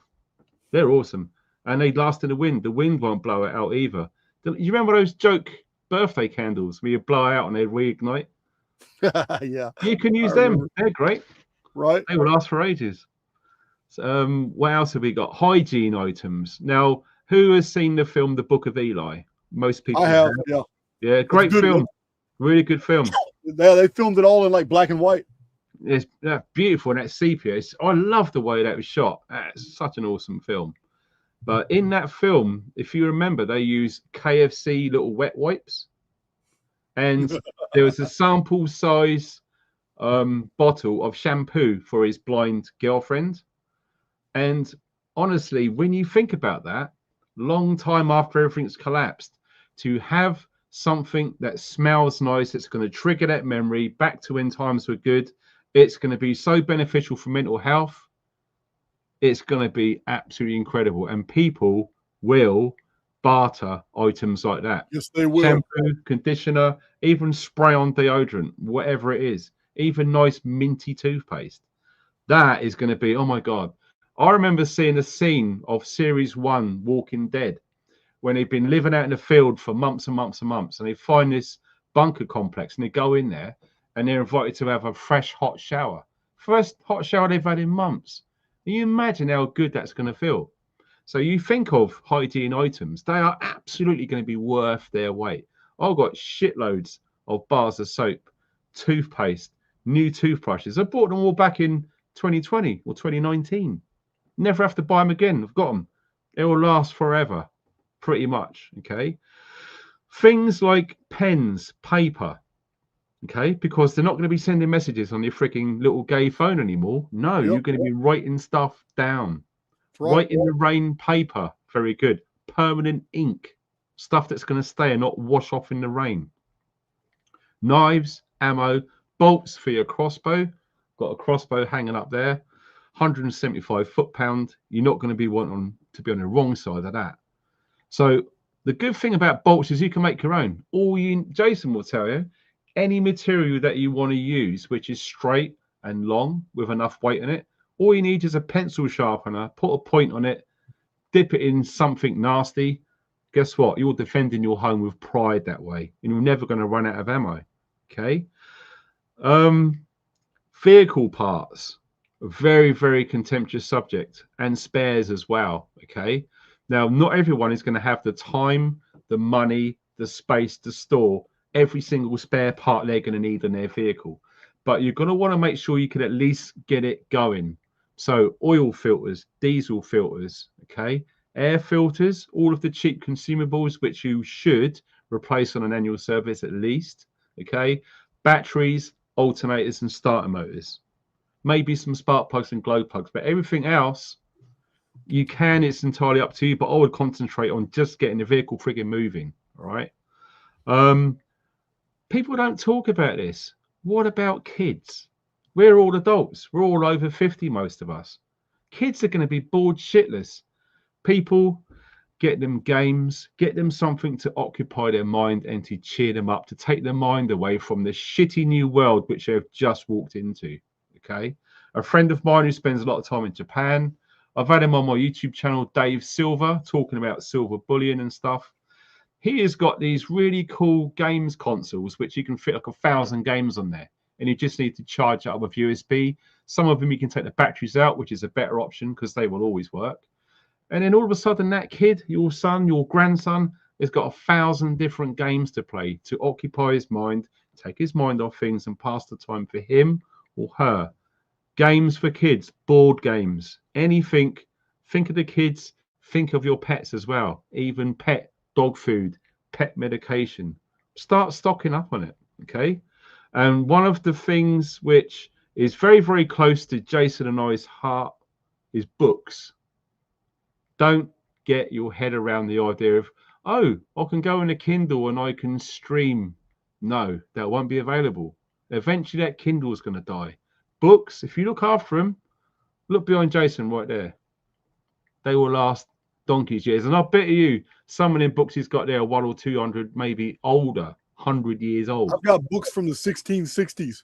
I got Wow. books from the 1670s, 90s, a whole bunch of them now from the 1700s. And my collection of pre-Civil War books from the 1800s is massive. Wow. Well, you beat me. My oldest is 1797, I think it is. An old I've got one book that's before the Great Fire of London. It was published in London, 1664. 1666. Yeah, flipping out, dude. Yeah. Fair play. And garden tools. Because if you're going to be doing a community and you're going to be growing food, you're not going to be doing very well without any tools. You just want something that's going to be hard wearing. My advice is to get second-hand quality vintage tools. You can get them really cheap. You clean them up, you keep them oiled. That spade, that shovel, that fork will last. It will outlive you onto your son and grandson. Okay. You start buying this new crap from Harbor Freight or B&Q that's mass produced in China with a cheap Chinese shitty steel. Okay. You're going to have bends, you're going to have breaks when it gets cold, like you guys have had in the US. Steel is going to crack and snap. You want the old school vintage stuff. Hell, you've done garden landscape stuff with paving and things. Some of the old vintage tools, I'm not joking, you can tell how well made they are. And Listen, they I have serious. anvils. I've got anvils from the 1800s. Cool. There's no moving parts, so it's not mysterious that they're still so well preserved.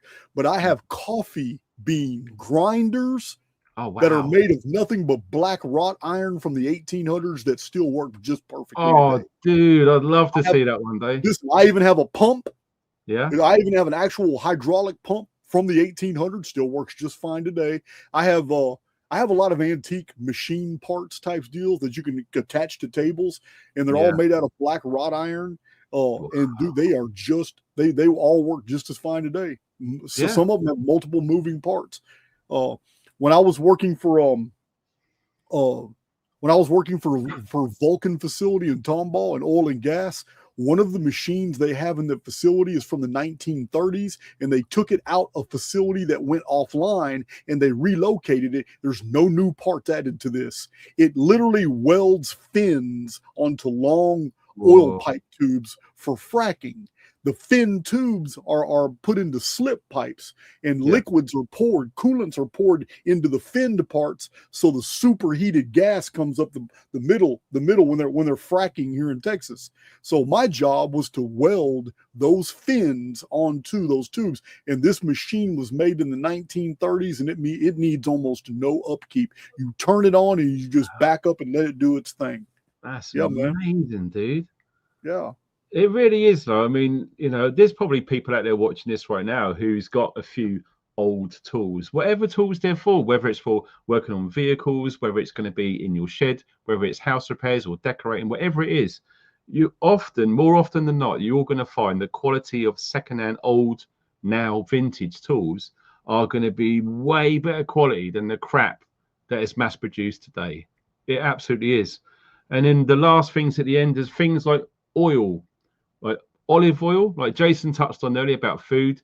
Most of us are aware that seed oils are really bad for us. Okay, anything that's got like vegetable oil in it, which is going to be rapeseed oil. Okay, seed oils avoid. Yeah, they suck.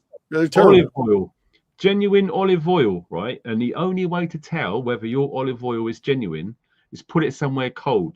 If it doesn't go solid like a candle, it's fake. It's seed oil. It's shit. Don't use it. Don't stock it. In fact, if you're going to get anything food-wise to store, always make sure that you get one thing first and try it. There's nothing worse than stockpiling loads of food and you've never tried it. And then you realize when you go to eat it, it tastes like crap. Okay? Always make sure. Tallow as well. You can get tallow from animal fats. Okay? So beef, pork, etc. Render all of the fat down. That stuff will last indefinitely. You can make candles out of it, you can eat it, you can cook with it, and it will do you a world of good. And that's pretty much me, mate, from all of my intel with prepping when it comes to this nasty collapse which is on its way. What can you do? Well, I will say this. You almost went to the point where I asked you, which would amaze my community because hell, I just did a 9 hour and 15-minute Christmas video. So I can go a long period of time, but I do have other things I got to do today. Dad invited me too, man. Dad invited me to a poker game. I'm telling you now, all they want to do is win my money. They don't even care about me being there. They just a bunch of old bastards all sitting around a table. Yeah. And all they want to do, because they know they're going to be poker's not a game that I've ever really sit down to learn. So now, if any of them, if any of those geezers wanted to play chess, yeah, I'll put some money up. But fair play. We should play chess one day, dude. I love chess. We can play chess online. So fair play. So anyway, I'm gonna take some cash, but I already know I'm not coming back with it. You're gonna lose that shit. I'm gonna go make some old men happy. Crazy. Oh, dude. Oh, it's been excellent catching up again, man. I'm sorry it's been so long. It's been a shit show since a freaking police arrest, but we move forward and life's always moving, dude, isn't it? Brilliant. Hell yeah. So on the issue we talked about before the video, just email me real quick so I can take care of that before we go. And hey, if there's anything you want, all your links are in my description box. So sweet. Anything you want to tell my community before we go? I recently got on Twitter today because my old account got compromised, so I started all over again from today. So my link to my Twitter is underneath my video somewhere. Basically, you guys try not to worry too much about all of the doom and gloom and bullshit out there. Just try and focus on stuff that you can control. Your loved ones, your family, and only your close friends, okay? Don't really spend too much time worrying and helping all of the other people out there. It's their journey. Let them get on with it. You got to do what's right for you. And when you realize when you turn the TV off, you buy yourself time. And time is what you need to research, to plot, plan, and make your life better when all this shit comes down.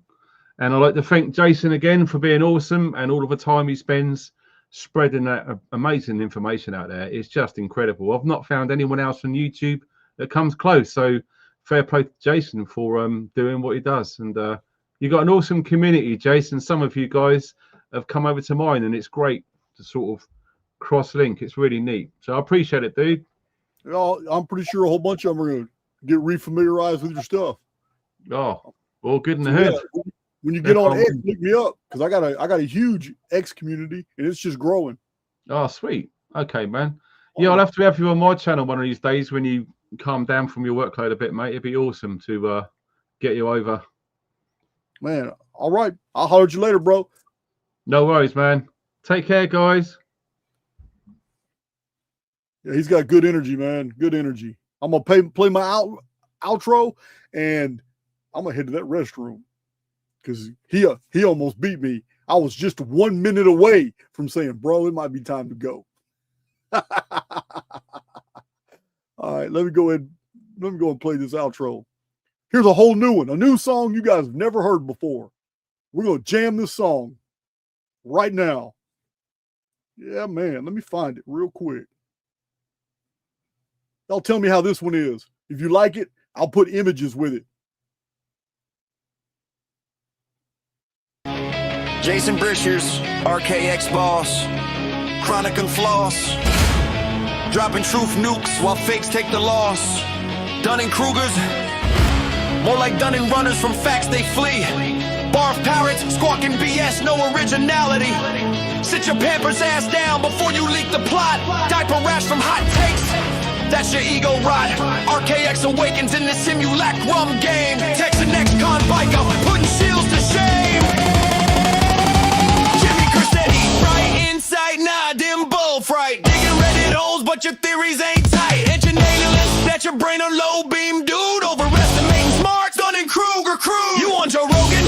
Must be a glitch in the matrix. Spouting dry as dribble your logics and patrix. Billy Carson emerald tablets, more like emerald fables. 1920s fiction, but you cable lit as stables. And you wacky expert, new wacky hack, running from debates like a Billy Goat Gruff. Total slack, Graham Hancock, Graham Cracker Pot schemes. Atlantis at 9600, that's ancient wet dreams. Phoenix flies over your veil, barfing pseudoscience sleep. Barf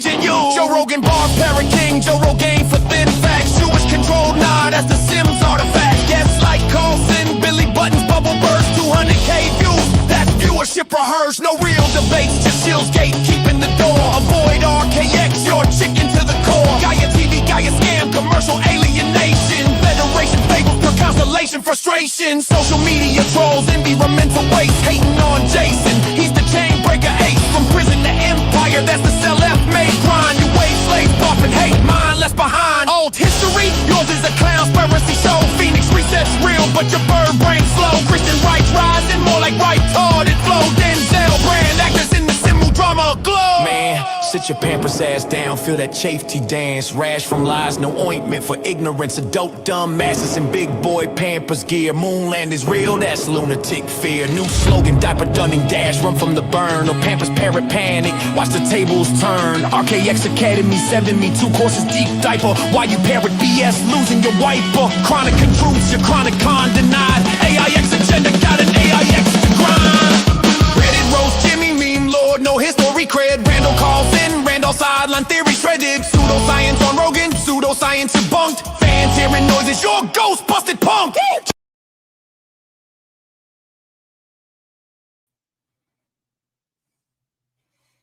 Yeah, that's enough of that one. I got 3 different versions to that song, and I played the wrong version. One that we've already discarded because it was about to get real raw. I had to have the guy rewrite some of that shit. It was about to get real raw. We had to move that. So yeah, that's not the version that will be released on my deal. I had to stop it before it took off. Yeah, but I do have another version where he cleaned up some of that. The new version it's the exact same song. It just the lyrics had to get changed. All right, so I saw those lyrics about to come up. So, oh, I played the wrong one. Oh, shit tickles me to death. All right, guys. 3 hours and 26 minutes. Man, I've been pulling some records. Pamela, I see you returned. Where have you been? You went AWOL after you pulled that double the other day where you were moderating 2 videos at the same time. All right, guys. Love you, and I'll holler at you later.